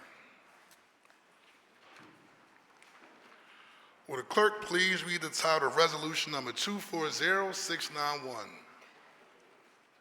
A resolution authorizing the Philadelphia Land Bank to dispose of 3914, 3917, 3927, 3935, 3936, 3937, 3938, 3940, 3946, and 3948 Folsom Street, located in the 3rd Councilmatic District, in accordance with the terms of Chapter 16-700 of the Philadelphia Code, introduced by Councilmember Gautier. The chair recognizes Councilman Jamie Cartier for a motion regarding resolution number 240691. Thank you, Council President. I call for the adoption of the resolution. Second. It has been moved and properly seconded that the resolution number 240691 be adopted. All those in favor of the motion will signify by saying aye. Aye.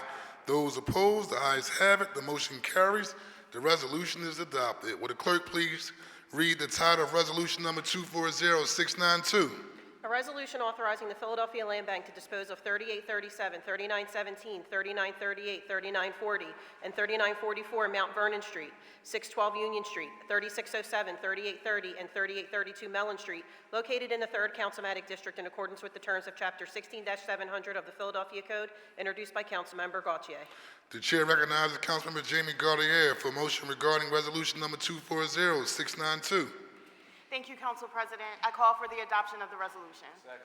It has been moved and properly seconded that resolution number 240692 be adopted. All those in favor will signify by saying aye. Aye. Those opposed, the ayes have it. The motion carries and the resolution is adopted. Would the clerk please read the title of resolution number 240693? A resolution authorizing the Philadelphia Land Bank to dispose of 839 North 39th Street, 357 Mount Vernon Street, 524 North 35th Street, 3605 Mellon Street, 3833 and 3915 Brown Street, 735 North DeKalb Street, and 740 and 765 North 38th Street, located in the 3rd Councilmatic District, in accordance with the terms of Chapter 16-700 of the Philadelphia Code, introduced by Councilmember Gautier. The chair recognizes Councilman Gautier for a motion regarding resolution number 240693. Thank you, Council President. I call for the adoption of the resolution. Second. It has been moved and properly seconded that resolution number 240693 be adopted. All those in favor will signify by saying aye. Aye. Those opposed, the ayes have it. The motion carries. The resolution is adopted. Would the clerk please read the title of resolution number 240694? A resolution authorizing the Philadelphia Land Bank to dispose of 3731 and 3940 Aspen Street, 3936 and 3959 Brown Street, 3958 Parish Street, 3900 and 3972 Reno Street, and 773 Sloane Street, located in the 3rd Councilmatic District, in accordance with the terms of Chapter 1600 of the Philadelphia Code, introduced by Councilmember Gautier. The chair recognizes Councilman Gautier for a motion regarding resolution number 240694. Thank you, Council President. I call for the adoption of the resolution. Second. It has been moved and properly seconded that resolution number 240694 be adopted. All those in favor of the motion will signify by saying aye. Aye. Those opposed, the ayes have it. The motion carries. The resolution is adopted. Will the clerk please read the title of resolution number 240695?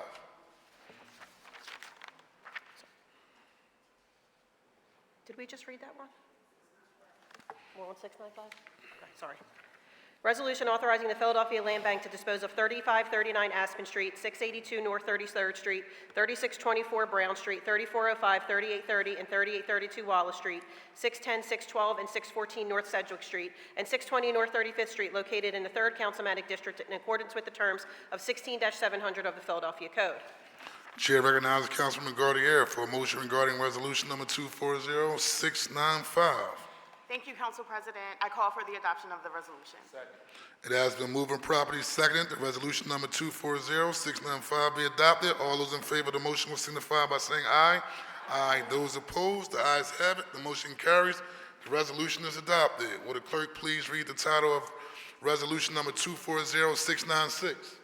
A resolution authorizing the Philadelphia Land Bank to dispose of 3801, 3803, 3811, 3814, 3816, 3850, 3852, 3960, 3962, and 3964 Reno Street, located in the 3rd Councilmanic District in accordance with the terms of Chapter 16-700 of the Philadelphia Code. The chair recognizes Councilman Gardier for a motion regarding resolution number 240696. Thank you, Council President. I call for the adoption of the resolution. It has been moved and properly seconded that resolution number 240696 be adopted. All those in favor of the motion will signify by saying aye. Aye. Those opposed, the ayes have it. The motion carries. The resolution is adopted. Will the clerk please?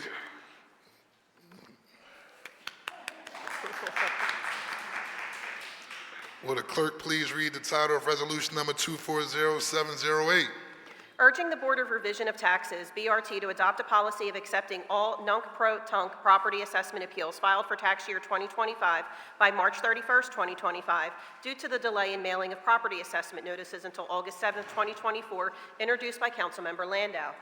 The chair recognizes Councilmember Landau for a motion regarding resolution number 240708. Thank you, Council President. I call for the adoption of the resolution. It has been moved and properly seconded that resolution number 240708 be adopted. All those in favor of the motion will signify by saying aye. Aye. Those opposed, the ayes have it. The motion carries. The resolution is adopted.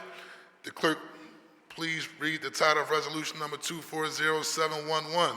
A resolution calling on the Commonwealth of Pennsylvania to secure $161 million in funding for SEPTA, introduced by Councilmember Young. The chair recognizes Councilmember Jeffrey J. Young for a motion regarding resolution number 240711. Thank you, Mr. President. I move for its adoption. It has been moved and properly seconded that resolution number 240711 be adopted. All those in favor of the motion will signify by saying aye. Aye. Those opposed, the ayes have it. The motion carries. The resolution is adopted. The clerk will please read the title of resolution number 240712. A resolution calling on universities in the city of Philadelphia to adopt the SEPTA Key Advantage UPass program for all of their students, introduced by Councilmember Young. The chair recognizes Councilmember Young for a motion on the resolution number 240712. Thank you, Mr. President. I move for its adoption. Bless you. It has been moved and properly seconded that resolution number 240712 be adopted. All those in favor of the motion will signify by saying aye. Aye. Those opposed, the ayes have it. The resolution is adopted and the motion carries. The clerk will please read the title of resolution number 240713. A resolution calling on the city of Philadelphia to explore the funding of a pilot program for free doorbell cameras to enhance public safety in the city of Philadelphia, introduced by Councilmember Young. The chair recognizes Councilmember Young for a motion regarding resolution number 240713. Thank you, Mr. President. I move for its adoption. It has been moved and properly seconded that resolution number 240713 be adopted. All those in favor of the motion will signify by saying aye. Aye. Those opposed, the ayes have it. The motion carries and the resolution is adopted.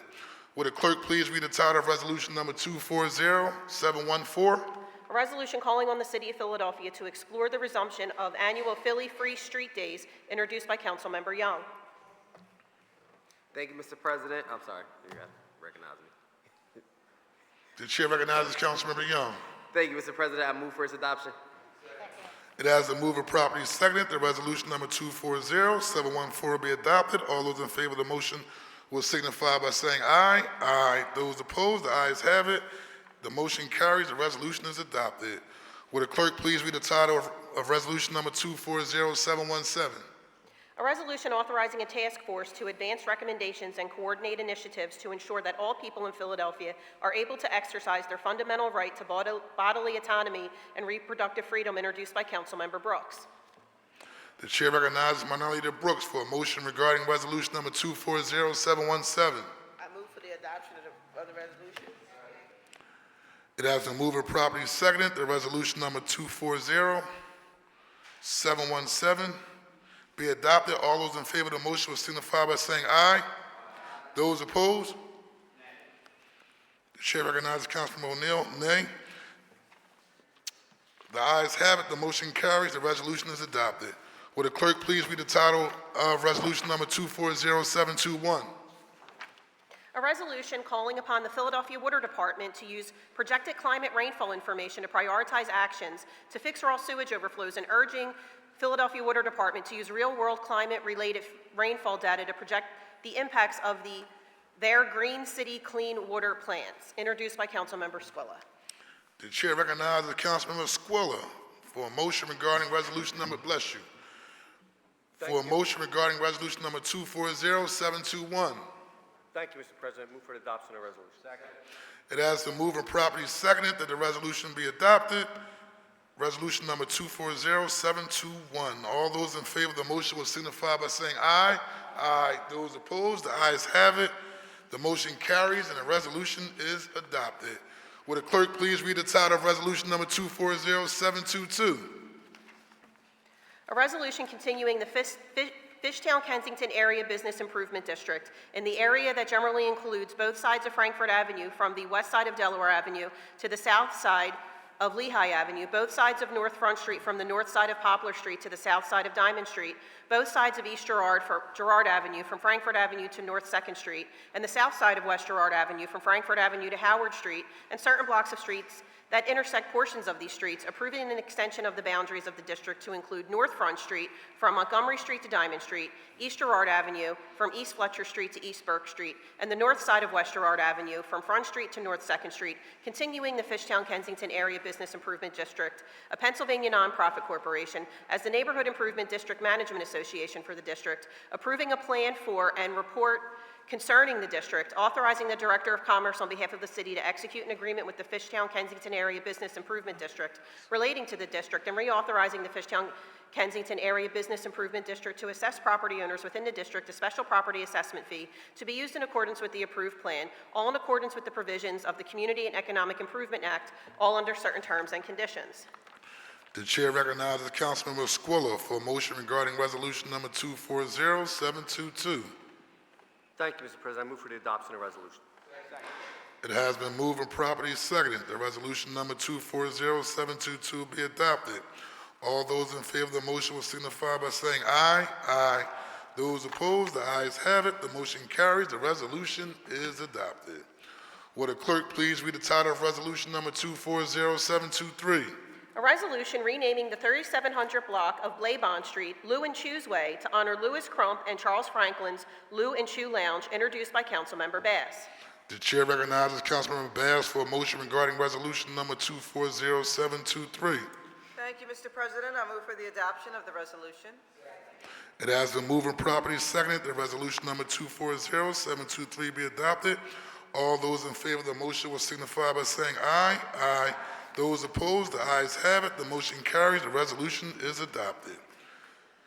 Would the clerk please read the title of resolution number 240725?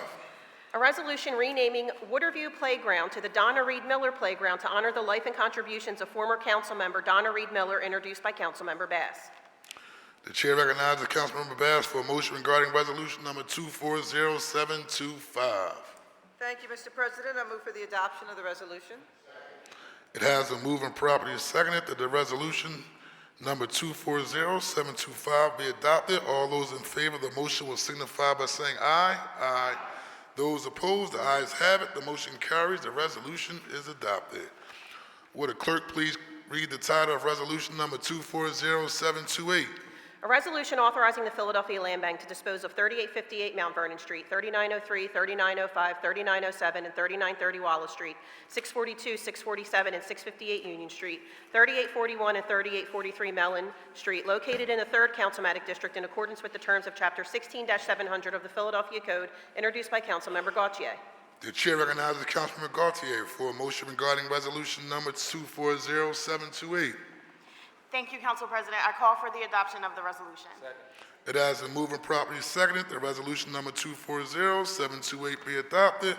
All those in favor of the motion will signify by saying aye. Aye. Those opposed, the ayes have it. The motion carries. The resolution is adopted. Would the clerk please read the title of bill number 240416-A?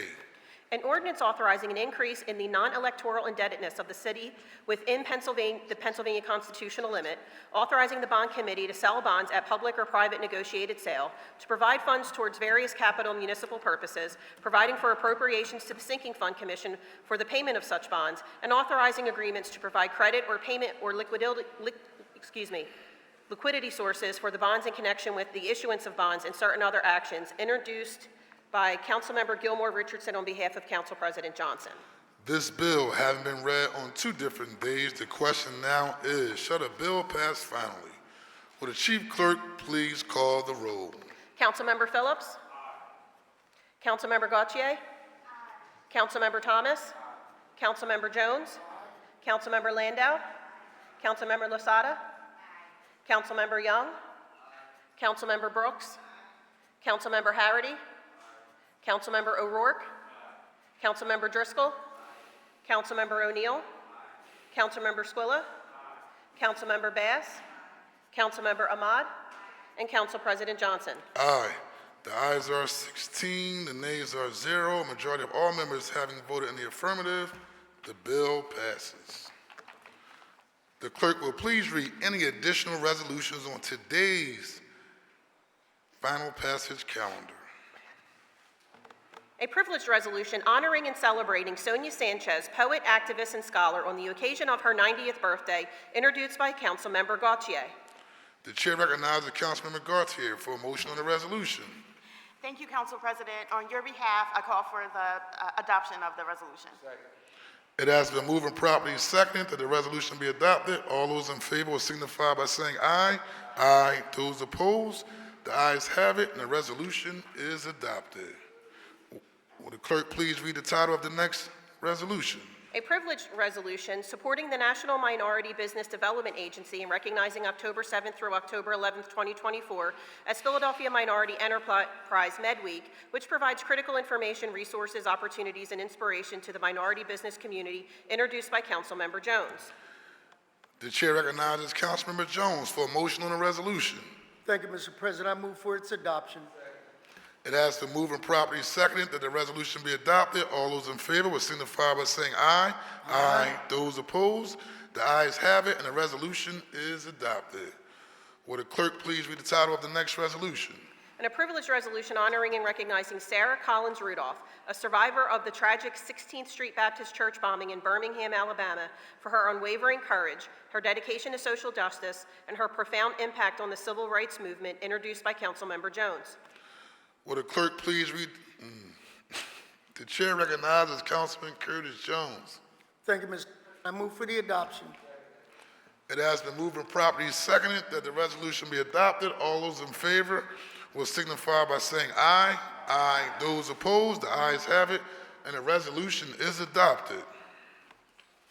And a privileged resolution recognizing the week of September 9th through September 13th, 2024 as National Arts and Education Week in Philadelphia, introduced by Councilmember Landau. The chair recognizes Councilmember Landau. Thank you, Council President. I move for the adoption of the resolution. It has been moved and properly seconded that the resolution be adopted. All those in favor will signify by saying aye. Aye. Those opposed, the ayes have it, and the resolution is adopted. And a privileged resolution authorizing the Committee on Technology and Information Services to hold hearings exploring the current status of artificial intelligence technologies and how Philadelphia can prepare for their impact on the public, private, and non-private sectors, introduced by Councilmember Landau. The chair recognizes Councilman Ruth Landau. Thank you, Council President. I move for the adoption of the resolution. It has been moved and properly seconded that the resolution be adopted. All those in favor will signify by saying aye. Aye. Those opposed, the ayes have it, and the resolution is adopted. And a privileged resolution recognizing Raul Romero for his contribution to the lives of the students at the University of the Arts, its community, and the city of Philadelphia, introduced by Councilmember Losada. The chair recognizes Councilmember Lozada. Thank you, Council President. I move for the adoption of the resolution. It has been moved and properly seconded that the resolution be adopted. All those in favor will signify by saying aye. Aye. Those opposed, the ayes have it, and the resolution is adopted. And a privileged resolution recognizing Evelyn Nunez for her dedication to the education of Philadelphia students as the Chief Executive Officer of Esperanza Academy Charter School, introduced by Councilmember Losada. The chair recognizes Councilmember Lozada. Thank you, Council President. I move for the adoption. It has been moved and properly seconded that the resolution be adopted. All those in favor will signify by saying aye. Aye. Those opposed, the ayes have it, and the resolution is adopted. And a privileged resolution recognizing September 15th through October 15th as Hispanic Heritage Month in the city of Philadelphia, introduced by Councilmember Losada. The chair recognizes Councilmember Lozada. Thank you, Council President. I move for the adoption of the resolution. It has been moved and properly seconded that the resolution be adopted. All those in favor of the motion will signify by saying aye. Aye. Those opposed, the ayes have it, and the resolution is adopted. And a resolution recognizing the 2024 International Gathering of Lodges named St. Albans and declaring September 14th, 2024 as lodges named for St. Albans Day in Philadelphia, introduced by Councilmember Harity. The chair recognizes Councilmember Harity. I move for the adoption of the resolution, Council President. It has been moved and properly seconded that the resolution be adopted. All those in favor will signify by saying aye. Aye. Those opposed, the ayes have it, and the resolution is adopted. And a privileged resolution recognizing September 2024 as Hunger Action Month in the city of Philadelphia and calling this observance to the attention of our citizens, introduced by Councilmember O'Rourke. The chair recognizes Councilmember O'Rourke. Thank you, Mr. President. I move for the adoption of the resolution. It has been moved and properly seconded that the resolution be adopted. All those in favor will signify by saying aye. Aye. Those opposed, the ayes have it, and the resolution is adopted. And a privileged resolution honoring the life and legacy of music legend and Philadelphia native Frankie Beverly on the occasion of his passing, introduced by Councilmember Bass on behalf of Council President Johnson. The chair recognizes Councilmember Cindy Bass. Thank you, Mr. President. On your behalf, I move for the adoption of this resolution. It has been moved and properly seconded that the resolution be adopted. All those in favor will signify by saying aye. Those opposed, the ayes have it, and the resolution is adopted. As a matter of personal privilege, I just want to ask that we can have a standing moment of silence for a Philadelphia icon, the great Frankie Beverly.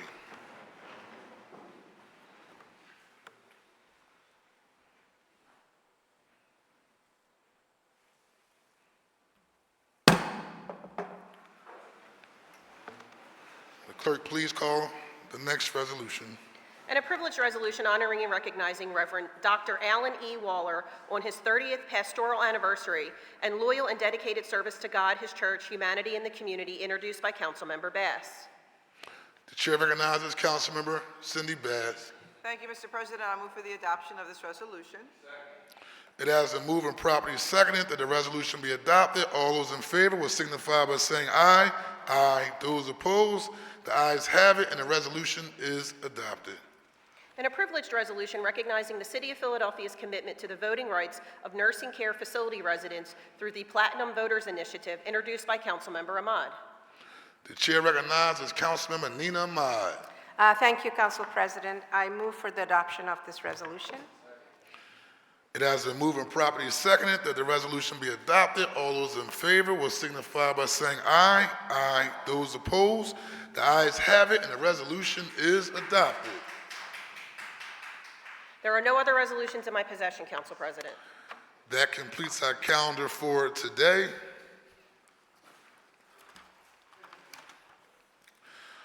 Are there any brief speeches on behalf of the minority? The chair recognizes Minority Leader Brooks.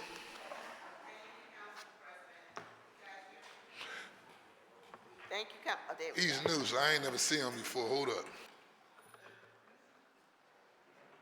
Go put that man on blast. We can't hear Minority Leader Brooks. I got it. I think it's, It's on? yeah, we on. We good. Okay. Go ahead. I'm gonna try to be brief, okay? But As long as it takes. It's as, all as, right. lo- as long as it takes.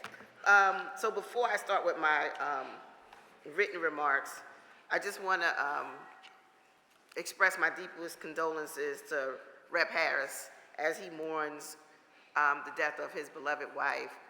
My husband and I got married like 6 months difference between the time they got married, and I actually caught him sneaking out with his marriage license. And I kept it until he was ready to talk about that. He had married his beautiful wife, Tiffany. And Tiffany was also a gift to me. I met her briefly, and I'm compelled to say something because she encouraged me to kind of rededicate my life back to Christ, and began serving in church all over again. So I will be forever grateful for the brief time that I've known her to have impacted me that way. And I want us to continue to keep Rep. Harris in prayers as he goes through this tough situation.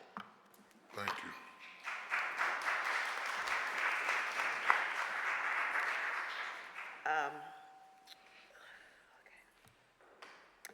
I want to thank my colleagues who joined me this morning for our press conference this morning, protecting workers against retaliation. As we heard from domestic workers who spoke, retaliation against workers is a major problem here in Philadelphia. Workers who speak up for their legal rights, whether it's a lunch break or sick time, or just wages that they are actually owed, often face threats of termination from their bosses. To protect Philly workers and to ensure that we can exercise their legal rights, we need to fully fund the Office of Worker Protections and new legislation to prevent retaliation against workers. And I will be introducing legislation around this in the coming weeks. And I want to thank the broad coalition that we brought together, which included Domestic Workers Alliance, AFL-CIO, the Philly Black Workers Project, and a lot of my council colleagues that were able to join me. We probably got in trouble because we were late for caucus, but I want to thank you guys for showing up anyway, because we had to deliver good on those promises to Philly workers. And today I passed a resolution to authorize a reproductive freedom task force here in Philadelphia. Throughout my last year, I worked with the mayor's office and administration to set up this task force, which will bring together patients, providers, city agencies, and other stakeholders to ensure that reproductive health is safe, accessible, and affordable here in Philadelphia. And I want to thank Councilmember Gautier, along with many of my other colleagues, as well as Mayor Parker, for their support on this project. With the task force, we will officially launch in the coming weeks, along with the investment of nearly $1 million in reproductive health care services here in Philadelphia. We are leading the fight against restrictive health care bans that limits a woman's autonomy. With the Supreme Court that repeatedly infringes on our basic freedom at the national level, we are responding locally by protecting those freedoms in our city and standing up for our communities and forging ahead with real solutions that improve people's lives. On that same theme, I introduced a resolution today to uphold the dignity and humanity of Philadelphians who do not have a place to sleep at night. In June, right-wing extremists in our Supreme Court made yet another attack on our basic freedoms. In the case of the Grants Pass versus Johnson, they decided to allow local governments to target and criminalize people who are sleeping outside, even when there's no adequate shelter available. In other words, the court gave us the authority as a local government to charge and arrest people for sleeping outside. Other city governments are using this to conduct sweeps, move people from city streets into city jails, and to displace people with the threat of arrest. This approach does not solve the problem of homelessness. It displaces people who are unhoused from one neighborhood to another, and it overwhelms our police and our jails with complex social and medical needs that they are not equipped to handle. And as we saw this week with the tragic death of Amanda Cahill, it can even lead to death. And when someone dies in jail, it's not only a loss to their family and loved ones, it's a loss to our whole city. It's a moral loss, it's an emotional loss, and it will be a financial loss as well. The best, the most cost-effective solution for homelessness is housing, not handcuffs. Thank you so much, Council President. You're welcome. Chair recognizes Councilmember Jones. Thank you, Mr. President. Today I rise to briefly talk about something that started in Chicago and trickled into Philadelphia on our agenda. I was talking to Representative Morgan Cephas, and I was admiring and complaining about the barbershop brothers and our lagging behind some of the women's agenda issues. Whether you talk about the links, whether you talk about the sororities, where you talk about the coalition of 100 black women, they are running circles around us or moving their agendas way ahead of us. So when I reached out to Brother Isaiah Thomas and said, we really gotta kind of take a look at this, and Representative Cephas said to me, if you feel left behind, create an agenda to catch up. Valid criticism, valid challenge. So we are reaching out to the African American Men's Commission, reaching out to people around the city to talk about what is that agenda. Because what we found out in those discussions was they feel left behind. They feel not included. James Baldwin said, if I pledge allegiance to a flag, I want that flag to pledge allegiance to me. So one of the issues that we narrowly tailored down, in lieu of taxes for some of these universities, young lady talked about it today, how do we measure their impact to that agenda? For every Temple University, there's a Norris Holmes. Young people, young men in particular, watch as some residents get educated while they get passed behind. For every Drexel, University of Penn, they live in the shadows of some of the public housing that's there. For every LaSalle, there's a Champ Loss. For every university, St. Joe's University, there's a Winfield. How do they get passed by like that all the time, living in the shadows of opportunity?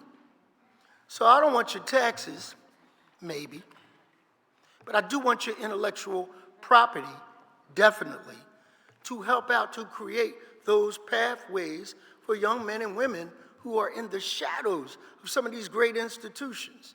So I'm going to be calling on that kind of discussion, policy evaluation, to basically say, what can we do to change the condition of people who live in the shadows of these great universities and institutions? So we're going to be having those conversations. Some of them will be a little difficult and challenging, but we're going to have them. And so to try to create pathways so that people don't feel left behind, so they feel included, they feel a part of the future prosperity of this country. Thank you. Thank you, Mr. President.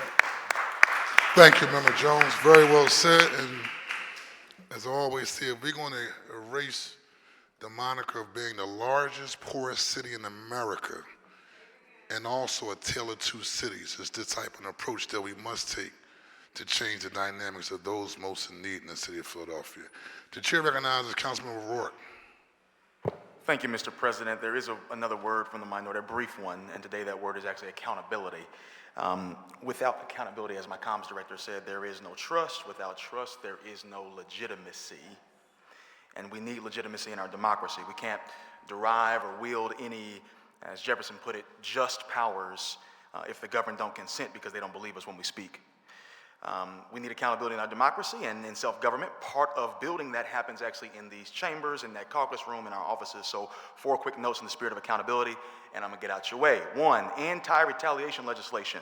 I have been reflecting recently on how the dust we kick up in the work that we do has an adverse effect on the working families of the city, making it more expensive to live and work in Philadelphia. It seems to me that it's sort of a secondary consequence of this style of government in regions this size. And so while we're being mindful of the ways that we passively make it harder to be a worker in Philadelphia, we need to actively make it really freaking expensive to be a bad boss in Philadelphia. This legislation that Leader Brooks has put forward will strengthen the Office of Worker Protections, which protects workers by holding bosses to account for illegal management practices, and I thank the leadership of Minority Leader Brooks and many members who support it for seeing the value in all our workers and showing it by legislating like it.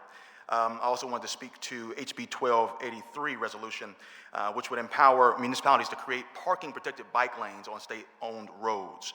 And we know the power of a built environment. We hear people come to advocate to build up our environment. We understand that. That's why we fight so hard for it, spend so much money to realize it. The desire to maintain more controls on how we deal with, I was thinking about this, the firearms at the municipal level is logical. Actually, I commend you, Council President, for making certain calls and returning similar power to the city is a move toward public safety that we can feel. Stay with me. Building the safety that we can see is one thing. Building safety that we can touch and feel is another entirely. And this is a call to help us, to hold us to account, to the many voices that Madam Mayor, Whip Thomas, Member Landau, myself, and others all have continued to hear, calling on public safety that we can see, touch, and feel in the form of those built bike lanes. Also, Hunger Action Month. I appreciate those who have come out today. There are those who make it easier to live in this city through their intentional care work that I want to commend, calling on September as Hunger Action Month. And I want to thank CEO Lori Brown and the rest of the team for the action that they take on a daily basis to fight hunger in our city, in the city of Philadelphia. There was a carpenter from Nazareth who said, "If you love me, feed my sheep." And the charge of care actually quickens me when I see it and quickens me to be held accountable to actually do that work and to realize that. So I'm grateful for their standing sentinel to feed the people. And in conclusion, I just wanted to lift this up. Many have heard the reports and have followed the journey toward improvement in our jails and justice system writ large. An ongoing project that is of paramount importance to many of us. Alongside fixing our unstable jails, work must be dedicated to making sure people can find stability when they come home. We have to care about folks before and after, and we have to care for all of our constituents throughout and after incarceration. The more we are intentional about doing that, we can rebuild, or in some cases build anew, trust in these institutions meant to serve our people. And the more we are intentional about helping people in their most trying times, the better. That having been said, the fair for the Working Families Justice Impacted Resource Fair that we're putting on will take place tomorrow at Hahnemann Learning Center, 1936 North Judson Street from 10 to 2 p.m. Just in case folks didn't catch that again, 1936 North Judson Street from 10 to 2 p.m. We will be having a Working Families Justice Impacted Resource Fair to meet the needs of those who have been impacted by the carceral system and the justice system. And in that same spirit, Councilmember Gaultier, I believe, has an expungement clinic on Saturday that we ought to lift up as well to make sure that folks are getting properly placed back into society. So again, thank you for all that. I do want to echo the sentiments of my minority leader who called the name of Amanda Cahill. I also echo that as well as calling the name of Chairman Harris's wife, Tiffany. I was also moved by that, and also lifting up Councilmember Bass as well for the work that she's done to remember the legacy and life of Frankie Beverly, who has blessed America with his music and blessed our moments as well. So thank you, Council President, for your time. Thought you was about to start singing, but whenever you want to, bro, we support you. You got good tunes, though. It's my guy. It's my guy. The chair recognizes Councilman Isaiah Thomas. No. Okay. Leave Wendy alone then, man. No, I was saying. It's a different kind. Listen, the chair recognizes Councilman Jamie Gaultier. We good. Thank you, Council President. Yes. I also want to offer my condolences to Representative Harris on the loss of his wife. It's hard for me to imagine too many situations more tragic than what he's going through in this moment, and I just want to extend my sympathies to him, his entire family, and to everyone who knew and loved Tiffany. I also wanted to take a moment to remark on the 3rd District land dispositions that happened today. We transferred dozens of city-owned vacant lots in the neighborhood of Mantua, on which I believe 90 affordable homeownership units will be made available to our community through the city's Turn the Key program. I'm really proud of this work and of this partnership because through it, we're achieving multiple positive impacts. We are opening access to affordable homeownership in a neighborhood that has been calling out for it. We are building the capacity of 9 Black and brown developers who understand our communities and want to do well by them. And we're using the city's vacant land and resources for good. I want to acknowledge Rick Young, who is head of the Urban Developers Association and who's here with us today. For his part in this. I want to acknowledge Mo Rushdie, the head of the Building Industry Association, for his role in this. Our developer cohort that has just been amazing and inspiring, and last but certainly not least, the community who is allowing us to do this work. I can't wait to invite all of you to cut a ribbon when we build these affordable homes. And while we're on the topic of affordable housing, everybody knows that the most affordable home is the one that you have, and we have an obligation to help people to remain in their homes. And so I wanted to invite our community out to a property tax relief workshop that I'm hosting with Council President Johnson this evening from 6 to 8 p.m. at Salt and Light Church at 5736 Chester Avenue in Kingsessing. We are intentionally holding this workshop in Kingsessing, which is a neighborhood that has been hardest hit by the new reassessments. And we want people to know that we're here for you and we want to help you through this. And so at tonight's tax workshop, you can receive help and information with appealing your assessment and with enrolling in programs like Homestead, LOOP, the Owner-Occupied Payment Assistance Program, the Senior Tax Freeze, and the new low-income tax freeze that I was able to push for with the support of this council. So please, please, please come on out and get some help with property taxes this evening. Thank you so much. Thank you very much. The chair recognizes Councilmember Nina Ahmad. Thank you, Council President. Today I introduced a resolution recognizing Philadelphia's commitment to the voting rights of those in nursing care facilities. In our great democracy, the right to vote is a fundamental civic right that must be accessible to all eligible citizens. These residents are often overlooked and face barriers to participating in elections. Voting by mail makes participating in this democratic process much more accessible for them. It has been a great pleasure to work with Philadelphia City Commissioner's Office with Chairman Omar Sabir, who has a plan called the Platinum Voters Initiative. This came about, we had a conversation a while ago about this with the City Commission, that I had brought this up, and finally we were able to work together to figure out how this would evolve, and with the support of all our colleagues, especially our district council colleagues, we look forward to making sure that every eligible voter, regardless of where they are able to participate in our democratic process. Thank you, Council President. You're welcome. The chair recognizes Councilmember Ketty Lozada.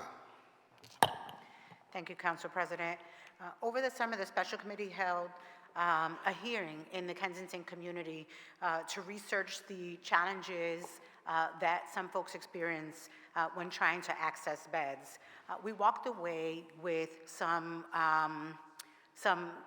suggestions, recommendations, but we also heard from some of the folks what the direct challenges were. I'd like to share some of the points that were identified.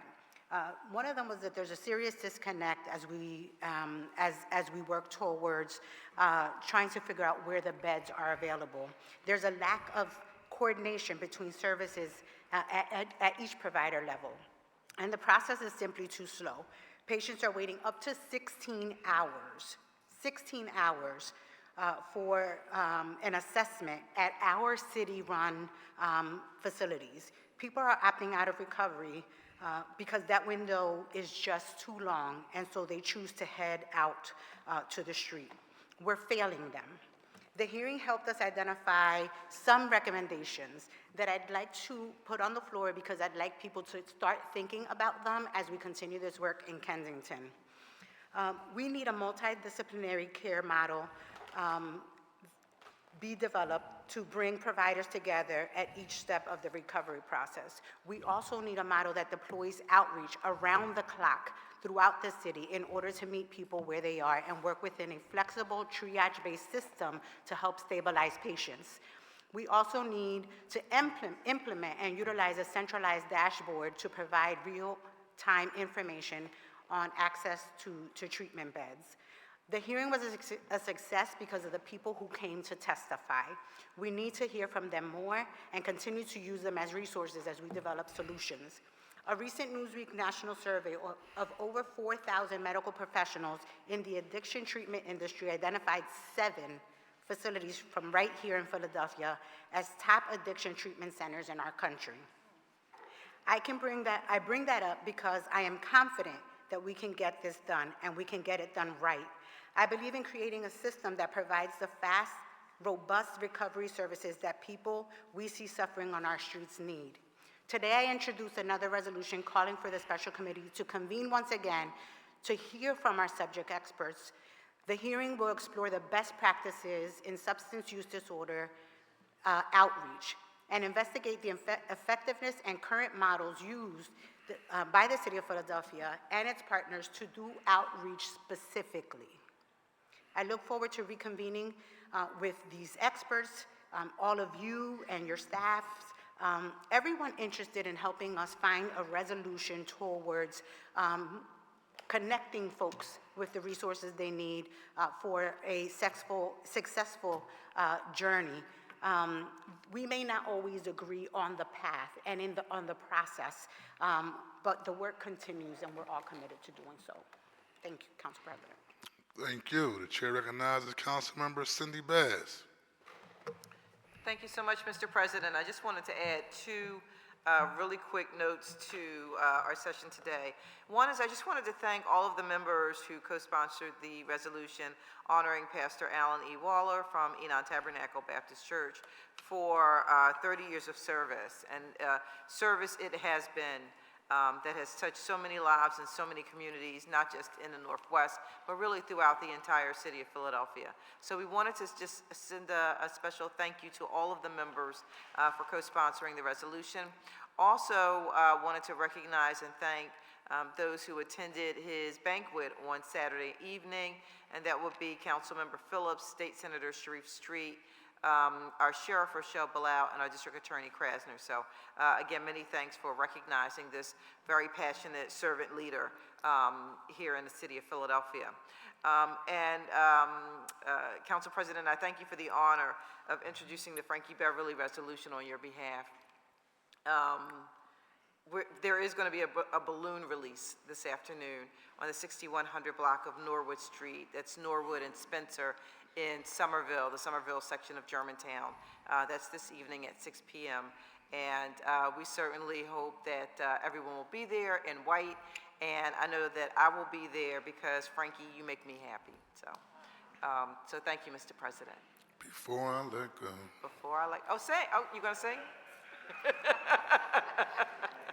Trying to get my Nicholas O'Rourke on, but it's a different story. The chair recognizes Councilmember Jeffrey J. Young. Thank you, Mr. President. First and foremost, I want to give my sincere condolences to Representative Jordan Harris. I understand what it's like to be with a loved one going through, certain health issues, and we shared that experience. So I want to let him know that my wife and I are definitely praying for him. Second, I want to thank Dr. Sandra Williams today from the pastor of United Missionary Baptist Church in Burytown for delivering a wonderful invocation this morning. Just a couple of reminders for my colleagues. Today at 6 p.m., I will be sworn in on my third stint on the board of the Barristers Association of Philadelphia. That's the Association of Black Attorneys in the city. We have our installation ceremony in room 653 today in City Hall with our president, Courtney Richardson, the executive director of the Appropriations Committee, being sworn in as the president of the Barristers Association. For my constituents, next week at the Rittenhouse Library at 1901 Locust, we will be having our Mobile Constituent Services Day. So please, any Center City residents, please meet me next Wednesday at the Rittenhouse Library. And now on to some substance. We made national headlines the other day, but not for the debate, but because the headlines kept saying there was a shooting near the debate, right, on SEPTA's Market Frankfurt line here in Center City. From what appears to be just a simple argument, it begs the question, like, why do we in this city face this issue of gun violence, right? From a simple argument, why aren't we taught conflict resolution? Simple conflict resolution. Why do we resolve our conflicts with picking up a weapon of destruction, essentially?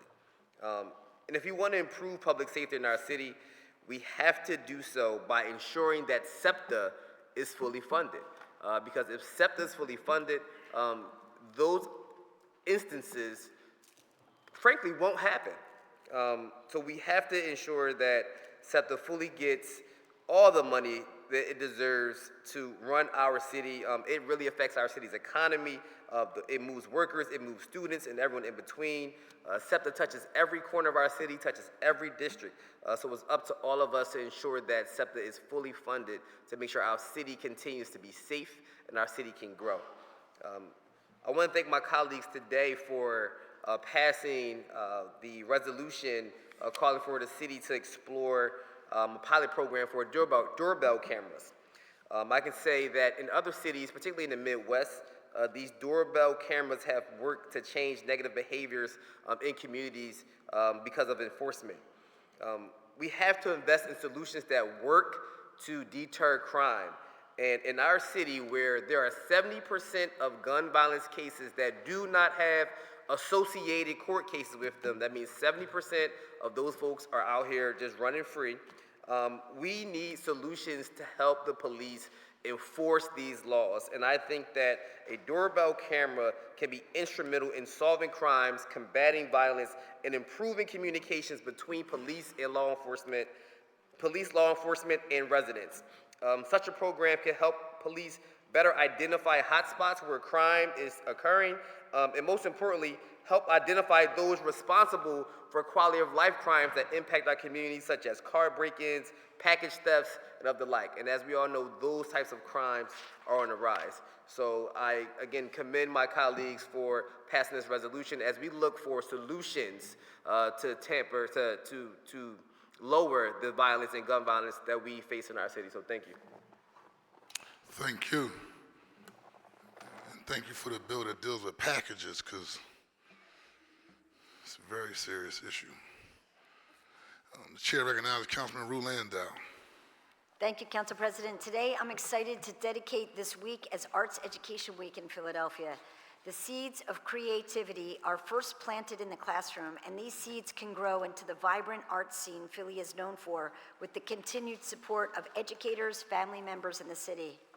As a city, if we care about the arts and its future, then we can't forget the importance of what happens at an early age and the transformative power of arts education. The next generation also deserves access to the city they are bound to shape, which is why I introduced a resolution calling to give all young people in the city usage of SEPTA at all times, regardless of their residential distance from school. Currently, their passes bear restrictions between certain hours and on certain days, and it would be beneficial to our young people and our city to have the opportunity to explore outside of these restraints during this important time in their development. Which brings me to 2:30 today, when I am hosting a briefing on understanding adolescence and how to talk to young people. There's many local and national scholars who have done some new and innovative research on the adolescent brain, and the more we learn, I think the more we can know how to support our young people and to make sure that they are still integrated and continue to integrate them in the rest of all that we do in the city. And finally, I introduced a resolution to authorize the Committee on Technology and Information Services to hold hearings exploring the current status of artificial intelligence technologies. We must learn how Philadelphia can prepare for the impact of this technology on the public, private, and nonprofit sectors. We need to find the safe and secure ways to incorporate AI, not avoid it. I look forward to speaking with experts around the current AI landscape and bringing our city safely into the 21st century. Thank you very much. And as we wrap up, I just want to thank everybody for their hard work and their dedication as we move the city of Philadelphia forward. As council president, I will always operate from this chair with a level of professionalism, fidelity, and decorum. And in this body, we respect all opinions, but I was always demand a level of respect for this chair, myself, this institution, and most importantly, my members. And with that being said, the chair recognizes Councilmember Cindy Bass for a motion to adjourn. Thank you, Mr. President. I move that council stand adjourned until Thursday, September 19th, 2024 at 10 a.m. It has been moved and properly seconded that the council stand adjourned until Thursday, September the 19th, 2024 at 10 a.m. All those in favor will signify by saying aye. Aye. Those opposed, the ayes have it, and the motion carries. Thank you very much. Don't you have somewhere to be?